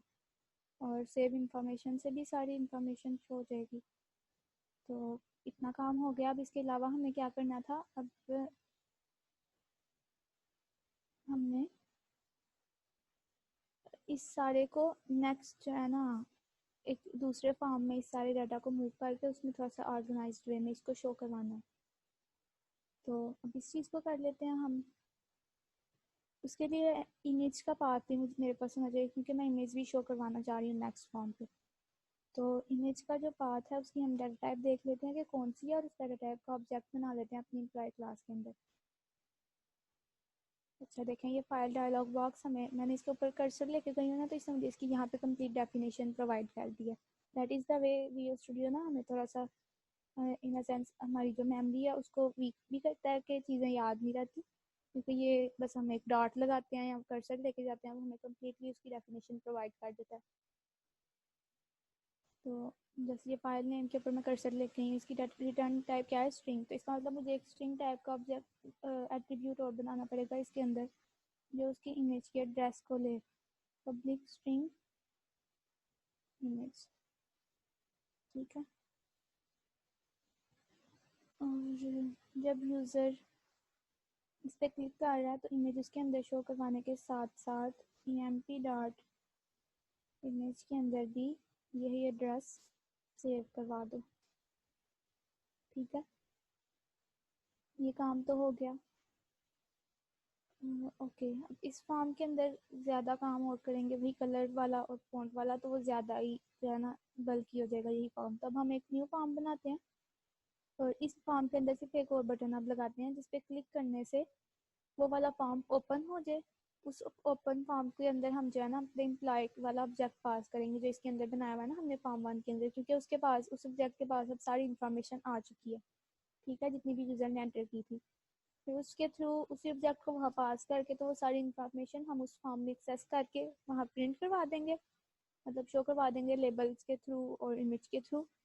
और फिर उसके बाद हम जो है ना यूज़र को कहेंगे कि वो सिलेक्ट करे, मतलब दो दो यूज़र को बटन दे देंगे, तो वो इन दो बटन के थ्रू अपने फॉर्म का और उसके ऊपर जो टेक्स्ट आ रहा है सारा उसका कलर चेंज कर सकता है और फॉन्ट चेंज कर सकता है।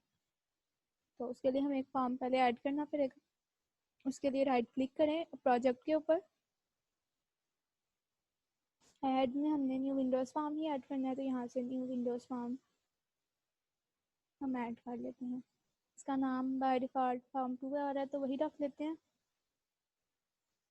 इसका साइज़ थोड़ा सा छोटा कर लें। जब इसके अंदर हमने अगर इमेज चीज़ें शो करवा दी हैं तो इसमें भी हमें कुछ कंट्रोल्स चाहिए होंगे, जिसमें हमारे पास पिक्चर बॉक्स आ रहा है, यूज़र की पिक्चर शो करवानी है, यूज़र की इमेज शो हो, यूज़र का डाटा, यूज़र का डाटा ना हम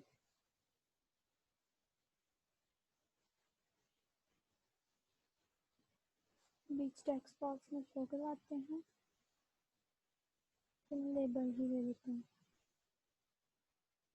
लेबल लिया मैंने, देखिए इस टाइम देखिए लेबल में सिर्फ कॉर्नर पे उसके एक वो डॉट्स आ रहा है और ना मैं इसको रीसाइज कर सकती हूँ और एक ही वन लाइन में ही जो भी आएगा आएगा। तो मैं इस लेबल को भी ना थोड़ा सा सेट करती हूँ। यहाँ पे इसकी एक साइज की ऑटो साइज, ये इसकी एक प्रॉपर्टी है लेआउट की प्रॉपर्टीज के अंदर। इसको अगर हम फॉल्स कर देंगे ना तो ये इस टाइम इसने लेबल को जो है ना ऑटो साइज किया हुआ है, मतलब खुद से जो है ना वील स्टूडियो ने ये सारा उसका साइज सेट किया हुआ है उसके अकॉर्डिंग जितना उसके अंदर टेक्स्ट है। तो मैं चाहती हूँ कि उतना ना हो जितना मैं खुद सेलेक्ट करूँ उतना हो, तो मैं इसको ये देखें मैंने इसको ऐसे काट दिया। मैंने एक ही लेबल ले लिया, इसी लेबल में मैं वो सारा टेक्स्ट जो है ना इस तरह से करके शो करवा दूँगी। My name is this, I am an employ in XYZ department in XYZ university, I am XYZ years old, इस तरह से करके ना तो एक पैराग्राफ सा इधर इधर बना के शो करवा देते हैं। उसका फ़ॉन्ट वगैरह तो हम यूज़र से ही लेंगे और बैकग्राउंड कलर इसका बाय डिफ़ॉल्ट ट्रांसपेरेंट ही होगा। और ये हमारे पास इमेज है तो इसको भी हम थोड़ा सा बॉर्डर सेट कर लें और उसके अलावा दो बटन्स ऐड करने हैं। बटन्स हम बाद में ऐड करते हैं, पहले हम इसमें देख लेते हैं कि इसको ओपन कैसे करेंगे हम और इसमें डाटा कैसे पास करेंगे। अब डाटा पास करने के भी ना बहुत ज़्यादा मेथड्स हैं, जिसमें से दो जो आसान हैं और कॉमनली यूज्ड हैं वो ये हैं कि हम एक पैरामीट्रिक कंस्ट्रक्टर बना लें अपने फॉर्म 2 के अंदर, जिसमें मैंने डाटा पास करना है, और यहाँ से इसके अंदर मैं उस फॉर्म का ऑब्जेक्टिव बना के उसे ओपन करूँगी, तो उस टाइम पे साथ मुझे फिर वो डाटा भी पास करना पड़ेगा। न्यू एम्प्लॉय जैसे मैंने लिखा है ना, अगर पैरामीट्रिक कंस्ट्रक्टर बना होता तो इधर ब्रैकेट्स में साथ ही मैं जो पैरामीटर वो सेट कर रहा था वो लिखती। ठीक है, तो उस तरह से ही फॉर्म 2 के अंदर भी डाटा पास करते। दूसरा मेथड ये है कि मैं इस फॉर्म के अंदर फॉर्म 1 के अंदर ये जो मैंने एम्प्लॉय का ऑब्जेक्ट बनाया है इसको स्टैटिक बना लूँ। उससे क्या होगा कि ये एम्प्लॉय का ऑब्जेक्ट जो है ना, इसके अंदर जो भी वैल्यूज़ होंगी वो सारे फॉर्म्स के अंदर एक्सेसिबल होंगी, तो मैं इसको एक्सेस कर सकूँगी। लेकिन वो स्टैटिक का कॉन्सेप्ट भी थोड़ा सा वाइड आ जाएगा, और तो इसलिए हम जो है ना अभी पैरामीट्रिक कंस्ट्रक्टर वाला कॉन्सेप्ट यूज़ करते हैं, क्योंकि वो मैं आप लोगों को बता भी चुकी हूँ। लेकिन अगर आप में से किसी ने स्टैटिक वाला मेथड भी देखना हो तो मेरे चैनल पे वीडियो अपलोडेड है इन दोनों मेथड्स को किस तरह से यूज़ करना है वो वाली, आप उधर से देख के भी सीख सकते हैं। और वैसे हम नेक्स्ट जो प्रोजेक्ट्स और इसमें जो छोटी छोटी एप्लीकेशन बना रहे होंगे उसमें भी आप कर लेंगे, वो सारे कॉन्सेप्ट न्यू लर्न करते जाएंगे। आई थिंक मैं पानी पिया, उसके बाद जो है ना हम कंटिन्यू करते हैं। 2 मिनट्स ब्रेक।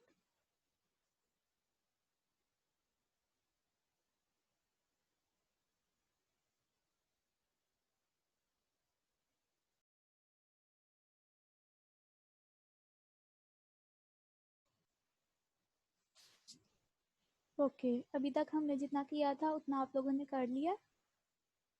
मुझे बोल के बता दे प्लीज़।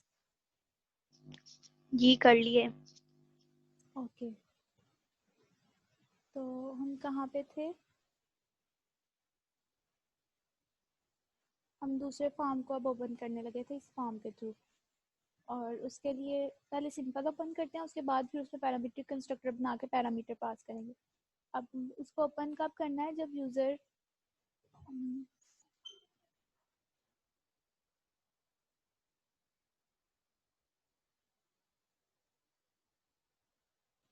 ओके, अब हम चाहते हैं ऐसा करते हैं कि सेव इन्फॉर्मेशन, नहीं सेव इन्फॉर्मेशन ये कोड बटन ही बना लेते हैं।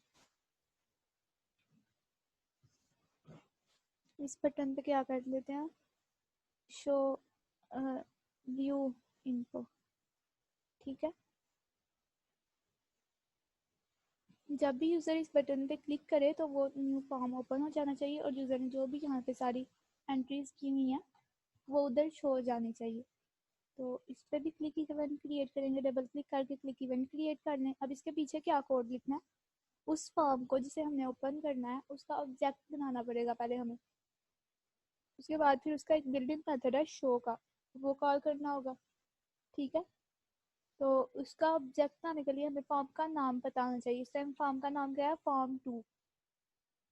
तो फॉर्म 2 के नेम से इसका ऑब्जेक्ट बना दिया, equals to new form 2। Object बनाने का वही मेथड है, क्योंकि ये एक क्लास ही है, फॉर्म की भी एक क्लास ही बनी हुई है, ये कल की क्लास में बताया था ना मैंने सारा। तो फॉर्म 2 का ये फॉर्म 2 ऑब्जेक्ट बना दिया, फॉर्म 2 के ऑब्जेक्ट के थ्रू मैं शो का मेथड कॉल कर रही हूँ। ये क्या करेगा, ये उस फॉर्म का डिज़ाइन को फ्रंट पे शो कर देगा, ये उसका ऑब्जेक्ट क्रिएट करता है और ये उस फॉर्म को शो कर देता है। अब इसको रन करके देखते हैं, प्रॉब्लम आएगी फिर उसका हम हल ढूंढते हैं।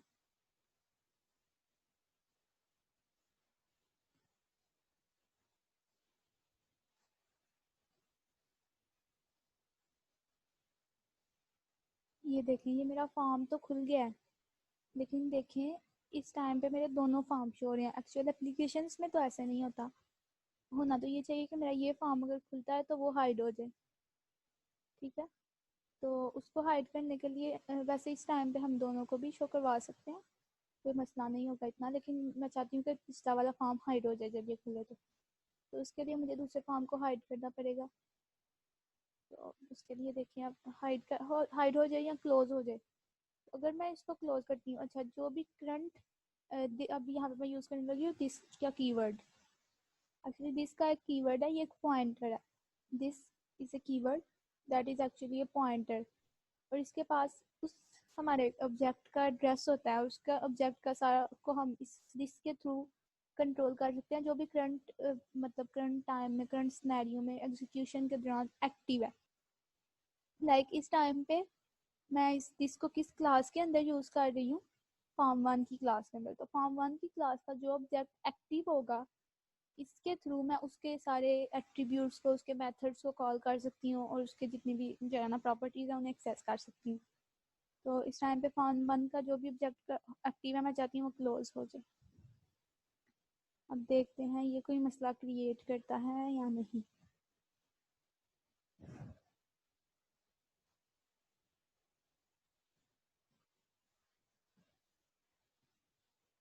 ये देखें मेरी एप्लीकेशन खुद ही क्लोज हो गई है।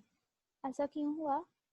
क्योंकि जो मैंने फॉर्म 1 का ऑब्जेक्ट में आया था, वो मैंने एक्चुअली फॉर्म 2 का जो ऑब्जेक्ट में आया था, मैंने वो फॉर्म 1 की क्लास के अंदर बनाया था। ठीक है, तो जैसे ही मैंने इसको क्लोज किया, इसका मतलब फॉर्म 1 के अंदर जितनी भी चीज़ें हैं वो सारी की सारी, जितनी भी उसने मेमोरी ली हुई है वो सारी डिस्ट्रॉय हो जाए, वो सारी खत्म हो जाए। तो फॉर्म 2 का ऑब्जेक्ट भी तो इसके अंदर ही बना था ना, वो भी खत्म हो जाएगा। तो जब सारे फॉर्म क्लोज हो गए तो मेरी एप्लीकेशन भी क्लोज हो गई।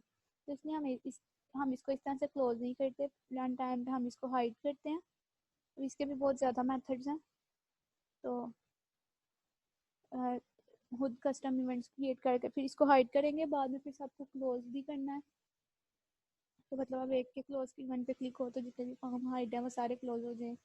इसमें बहुत मल्टीपल वेज है, तो अभी मैं सबसे इजी वाला करवा रही हूँ आपको। ठीक है, फॉर्म 2 को शो करवा दें, और जो एक्टिव था जिस टाइम पे फॉर्म 1 का ऑब्जेक्ट, उसे हाइड कर दें।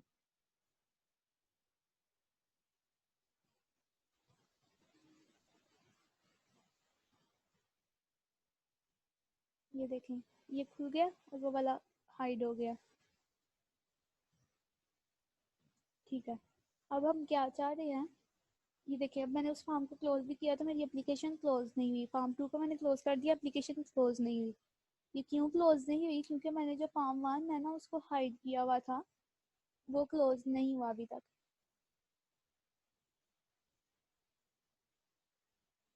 तो ये मिस सिंबल जो है ना, हमारे ऊपर इंस्पेक्शन कर रही होती हैं, चेक कर रही होती हैं कि मैं और मिस वाहरा ठीक पढ़ा रहे हैं या नहीं। तो अब हमने क्या करना है, हम चाहते हैं कि जो फॉर्म हाइड है वो भी क्लोज हो जाए, जब करंट जो एप्लीकेशन खुली हुई है वो क्लोज हो, तो ताकि पूरी हमारी एप्लीकेशन क्लोज हो जाए। तो इसके लिए आप मुझे इन सब के क्लोज इवेंट के ऊपर जाके एप्लीकेशन डॉट एग्जिट लिखना होगा। इसको कैसे कर सकते हैं, कि मैंने फॉर्म सिलेक्ट किया, इसकी प्रॉपर्टीज़ में गई, इवेंट्स में गए, फॉर्म क्लोजिंग इवेंट ढूंढना, इसको मुझे अल्फ़ाबेटिकल ऑर्डर में करने दो। फॉर्म क्लोज, मतलब जब फॉर्म क्लोज हो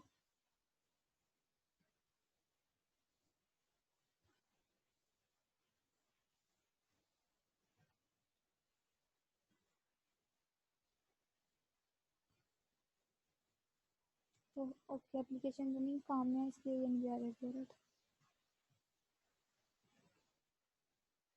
इसमें मैं लिख देती हूँ एप्लीकेशन डॉट एग्जिट। इसी तरह से फॉर्म 2 के को भी फॉर्म 2 को सिलेक्ट करना है। अभी इसके अंदर का कोई कंट्रोल नहीं सिलेक्ट किया, फॉर्म 2 के ऊपर मैंने क्लिक किया, ये देखें बाउंड्री से सिलेक्ट अंदाजा हो रहा था कि क्या चीज़ सिलेक्टेड है। तो इस टाइम पे हमारे पास फॉर्म 2 सिलेक्टेड है। इसके भी इवेंट्स में जाके ढूंढेंगे, फॉर्म क्लोजिंग इवेंट आ गया, यहाँ पे हमने लिख दिया एप्लीकेशन डॉट एग्जिट। ठीक है, अब इसको रन करेंगे और इसको क्लोज करेंगे ना, जब हम फॉर्म 2 को ओपन करके फिर फॉर्म 2 को क्लोज करेंगे तो एप्लीकेशन भी कम्प्लीटली क्लोज हो जाएगी। ये सारी बहुत माइनर सी चीज़ें हैं, माइनर सी, लेकिन ये बहुत ज़्यादा मैटर करती हैं एप्लीकेशन डेवलपमेंट में। ठीक है, और अब हमने क्या करना है, फॉर्म 2 में सारी वैल्यूज़ हमें पास होनी चाहिए। फॉर्म 2 की क्लास में ही है हमें भी, तो इसके अंदर मुझे पैरामीट्रिक कंस्ट्रक्टर चाहिए। ये है इसका एक by default constructor. By default constructor भी रहने देते हैं, इसके अंदर एक और कंस्ट्रक्टर पैरामीट्रिक क्रिएट कर लेते हैं, जिसने क्या एक्सेप्ट करना है, एम्प्लॉय टाइप का एक object.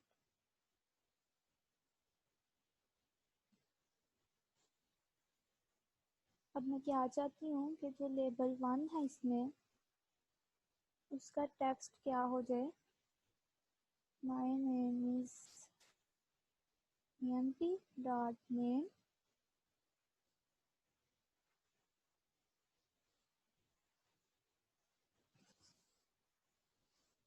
I am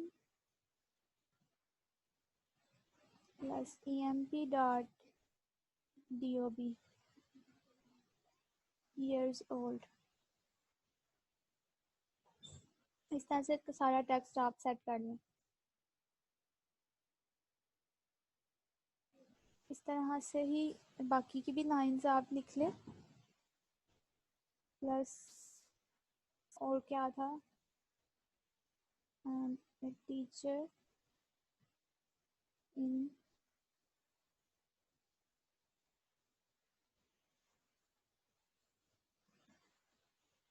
GC university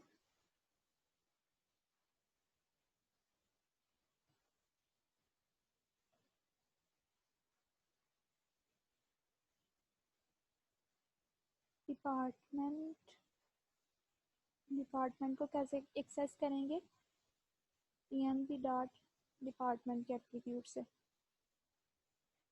और क्या शो करवाना चाहिए इसको, मेरा नाम ये है, मैं इस डिपार्टमेंट में, इस यूनिवर्सिटी के टीचर हूँ। इसके अलावा हमने एक्सपीरियंस दिया था। अच्छा, I am working in this university department this from emp. years of experience।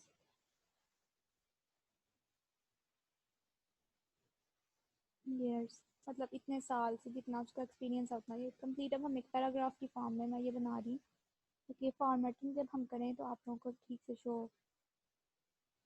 Okay, उसके अलावा भी कोई चीज़ थी, कॉन्टेक्ट मी एट emp.contact।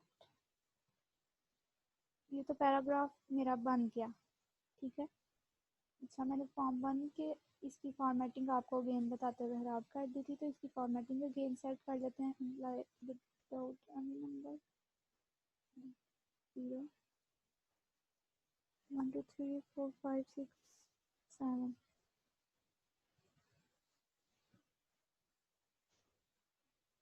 अच्छा, ये तो इसमें सेट कर दिया ना हमने लेबल का टेक्स्ट।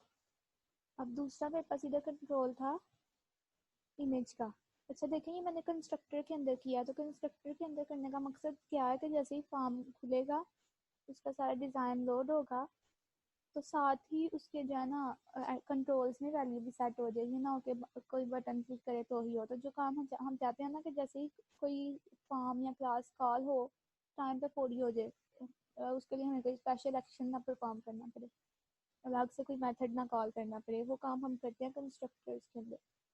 तो मैंने ये लेबल का टेक्स्ट सेट कर दिया। दूसरा मैंने क्या करना है, पिक्चर का पार्ट सेट करना है। तो picture box 1 dot image location is equals to emp.image। इसको रन करके देखते हैं। नहीं, अभी रन करेंगे तो ये शो नहीं होगा, क्योंकि फॉर्म 1 का जो मैंने ऑब्जेक्ट बनाया हुआ है ना वो डिफॉल्ट कंस्ट्रक्टर वाला बनाया हुआ है, मतलब कोई पैरामीटर नहीं पास किया, जिसकी वजह से ये वाला कंस्ट्रक्टर कॉल होगा। अब मैंने जो फॉर्म 1 का ऑब्जेक्ट बनाया हुआ था ना, फॉर्म 2 का ऑब्जेक्ट बनाया हुआ था फॉर्म 1 की क्लास में, उसके अंदर मैंने जो लिखा हुआ था form 2 form is equals to new form 2 के अंदर एम्प्टी ब्रैकेट्स थी, जिस वजह से ये वाला कंस्ट्रक्टर कॉल होगा। अब मैं चाहती हूँ ये वाला कंस्ट्रक्टर कॉल हो, जिसके अंदर एक पैरामीटर भी ये एक्सेप्ट कर रहा है, तो उसके लिए मुझे यहाँ पे पैरामीटर पास भी करने पड़ेंगे। कौन सा पैरामीटर पास करना, इम्प्लाई वाला। अब हम इसे देख लेते हैं रन करके। जवेरिया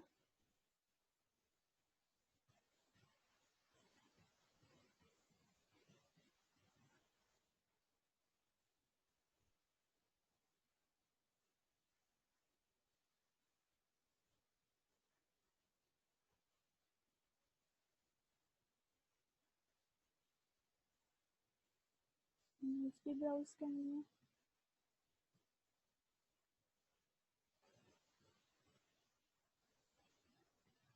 अब मैं व्यू इन्फॉर्मेशन पे क्लिक करूँगी, लेकिन मैं व्यू इन्फॉर्मेशन पे क्लिक करूँगी तो कुछ नहीं होगा, क्योंकि ये सारी मैंने इन्फॉर्मेशन ऐड तो की है यहाँ पे, लेकिन सेव नहीं की। मैं सेव पे क्लिक करने के पीछे मैंने कोडिंग की हुई थी कि वो सारी इन्फॉर्मेशन इम्प्लॉय के ऑब्जेक्ट में सेव हो जाए, तो मैंने सेव के बटन पे भी क्लिक कर दिया। अब ये इन्फॉर्मेशन करते हैं, तो ये देखें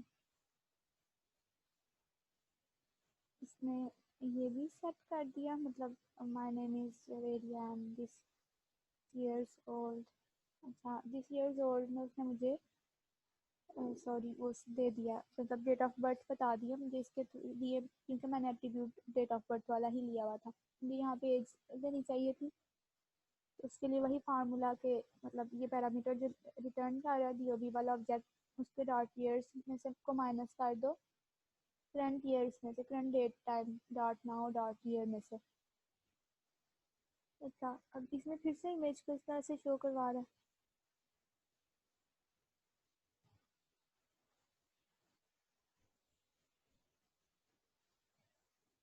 स्ट्रेच मोड, तो इसका स्ट्रेच मोड हमने सेट नहीं किया था, फॉर्म 1 का किया था। ओके, ये हो जाएगा ठीक। अब हम बटन ऐड कर लेते हैं, और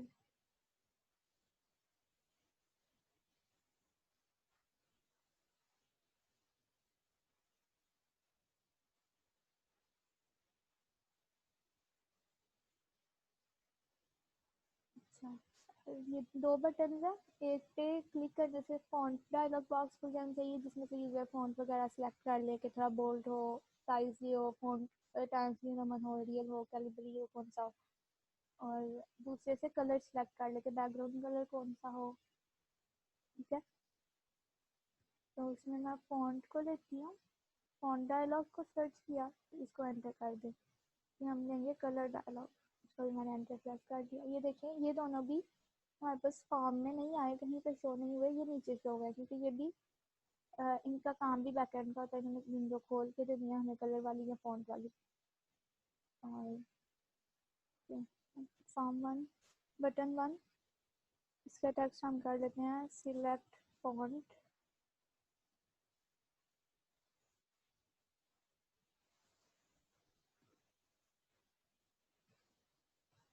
तीन बटन रख रही हूँ, एक के थ्रू फ्रंट कलर सिलेक्ट हो जाएगा और एक के थ्रू जो टेक्स्ट है वो सिलेक्ट होंगे। ठीक है, हम पूरा कंट्रास्ट यूजर से बनवाते हैं ना इसका।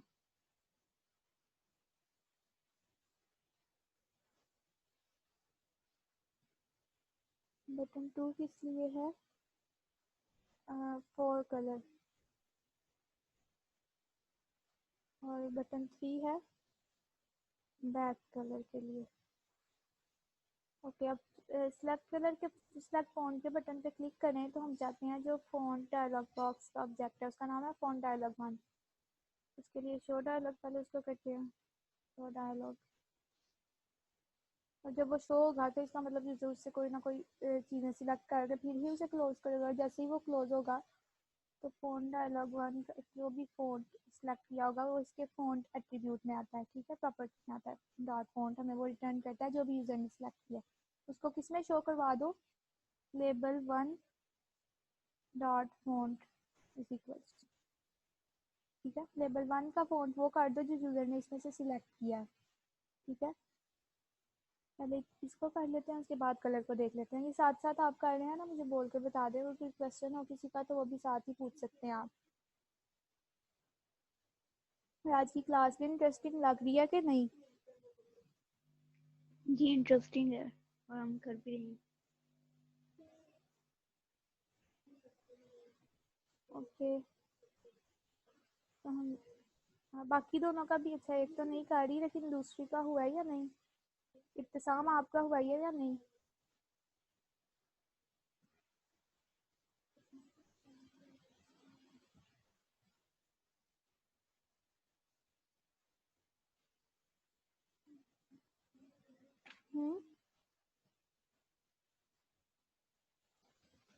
सेलेक्ट फॉन्ट के बटन पे मैंने क्लिक किया, तो ये देखिए ये फॉन्ट वाली जो है ना विंडो खुल गई है। इधर से हम अपने फॉन्ट चेंज कर सकते हैं।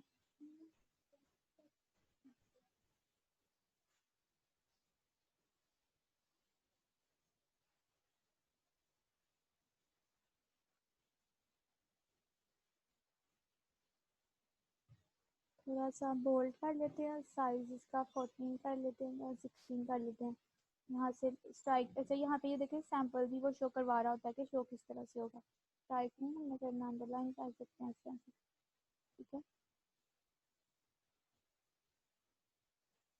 ये भी मतलब स्क्रिप्ट्स भी होते हैं, इसका मुझे इतना खुद नहीं पता, लेकिन ये सब कोई वेस्टर्न और तो ये देखेंगे इस तरह से चेंज इस पर शो करवा दिया। अगर मैं चाहूँ तो इसी फॉन्ट को इन बटन्स पर भी अप्लाई कर सकती हूँ, लेकिन वो नहीं करते हम, कलर यही रहने देते हैं बटन्स का फॉन्ट यही रहने देते हैं। अब मैं चाहती हूँ 4 कलर का जब यूज़र क्लिक करे तो ये जो लेबल है इस सारे का कलर चेंज हो जाए, और ये जो 3 बटन है ना इनके ऊपर जो टेक्स्ट लिखा हुआ है इनका कलर भी वही हो जाए जो इस टेक्स्ट का, ताकि एक सिमिट्री सी रहे ना हमारे फॉर्म में। अब 4 कलर वाले पे काम कर लेते हैं, बटन पे फॉर्म 2 के अंदर ही गए, 4 कलर के ऊपर डबल क्लिक करके इसका इवेंट क्रिएट किया। अब इसमें मैं मुझे कौन सा कलर डायलॉग बॉक्स चाहिए होगा, कलर डायलॉग 1, इसके थ्रू हमने किया शो डायलॉग, डायलॉग शो करेगा पहले ये, उसके बाद कलर डायलॉग 1 डॉट कलर, ठीक है। अब ये मैंने किस चीज़ के लिए सेट करना, label 1 dot colour for colour label 1 का ये शो सेट कर देना। उसके अलावा 3 बटन है मेरे पास, उनका भी जो 4 कलर है मैं चाहती हूँ वो भी यही हो। Button 1 dot 4 colour is equal to button 2 dot 4 colour is equal to button. आप लोगों को मेरी आवाज़ ठीक आ रही है? ठीक है, मुझे यहाँ शो कर रहे हैं कि मेरा इंटरनेट कनेक्शन नहीं ठीक इस टाइम।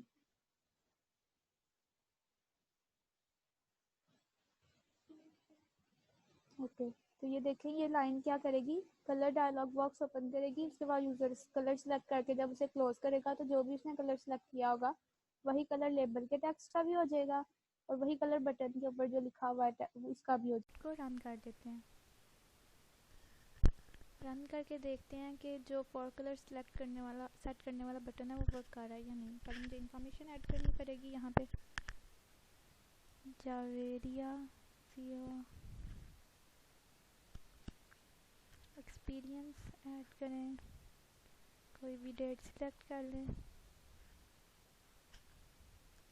और सेव इन्फॉर्मेशन कर दी। उसके बाद मुझे इमेज भी सेट करनी है, ब्राउज़ करके हम इमेज सेट कर लेते हैं।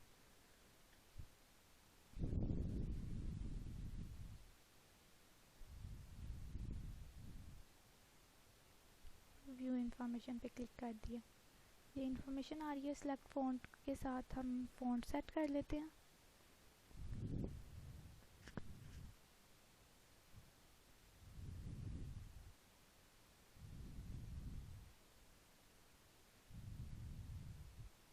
और उसके बाद और कलर सेलेक्ट कर लेते हैं।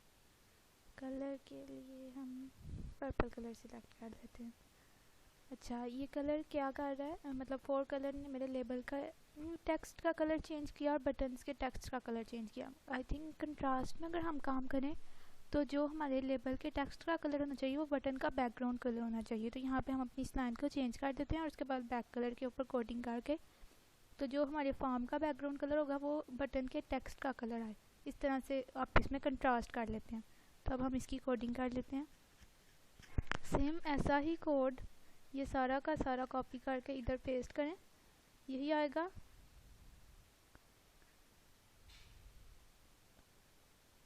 ये सारा इधर पेस्ट किया। 4 कलर की जगह यहाँ पे अब लेबल का 4 कलर हमने चेंज नहीं करना, हमने फॉर्म के बैकग्राउंड का कलर चेंज करना है। तो this dot background colour back colour, this dot back colour, this simplifies कि जो करंट फॉर्म है जिसके पास जो है ना उसका सारा कंट्रोल होगा।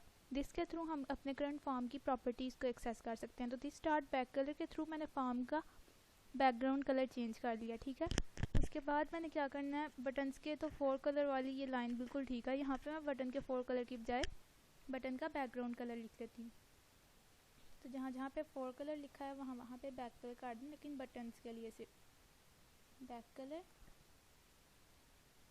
Back colour. अब हम इसको रन कर लेते हैं।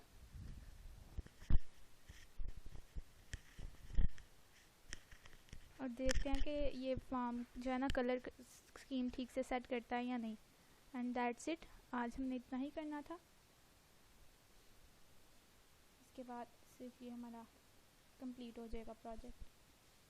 नेक्स्ट क्लास में हम और कुछ कंट्रोल्स को देखेंगे, हम डाटा ग्रिड व्यू को एक्सप्लोर करेंगे इंशाल्लाह। सेव इंफॉर्मेशन ब्राउज करके पिक्चर को सिलेक्ट कर लें।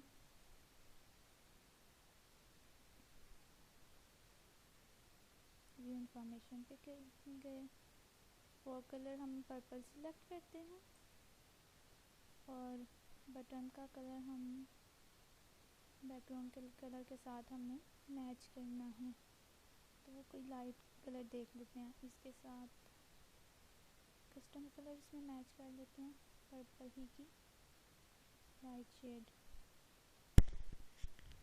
ओके, फॉन्ट भी थोड़ा सा चेंज कर लेते हैं हम।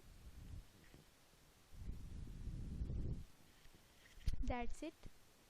तो आज की क्लास में हमने फ़ॉन्ट डायलॉग बॉक्स को एक्सप्लोर किया, कलर डायलॉग बॉक्स को एक्सप्लोर किया और ओपन फाइल डायलॉग बॉक्स को एक्सप्लोर किया। हमने पिक्चर बॉक्स को देखा और इस तरह से हमने काफ़ी ज़्यादा कंट्रोल्स को एक्सप्लोर किया, टेक्स्ट बॉक्सेस की काफ़ी वेरिएंट्स को देखा।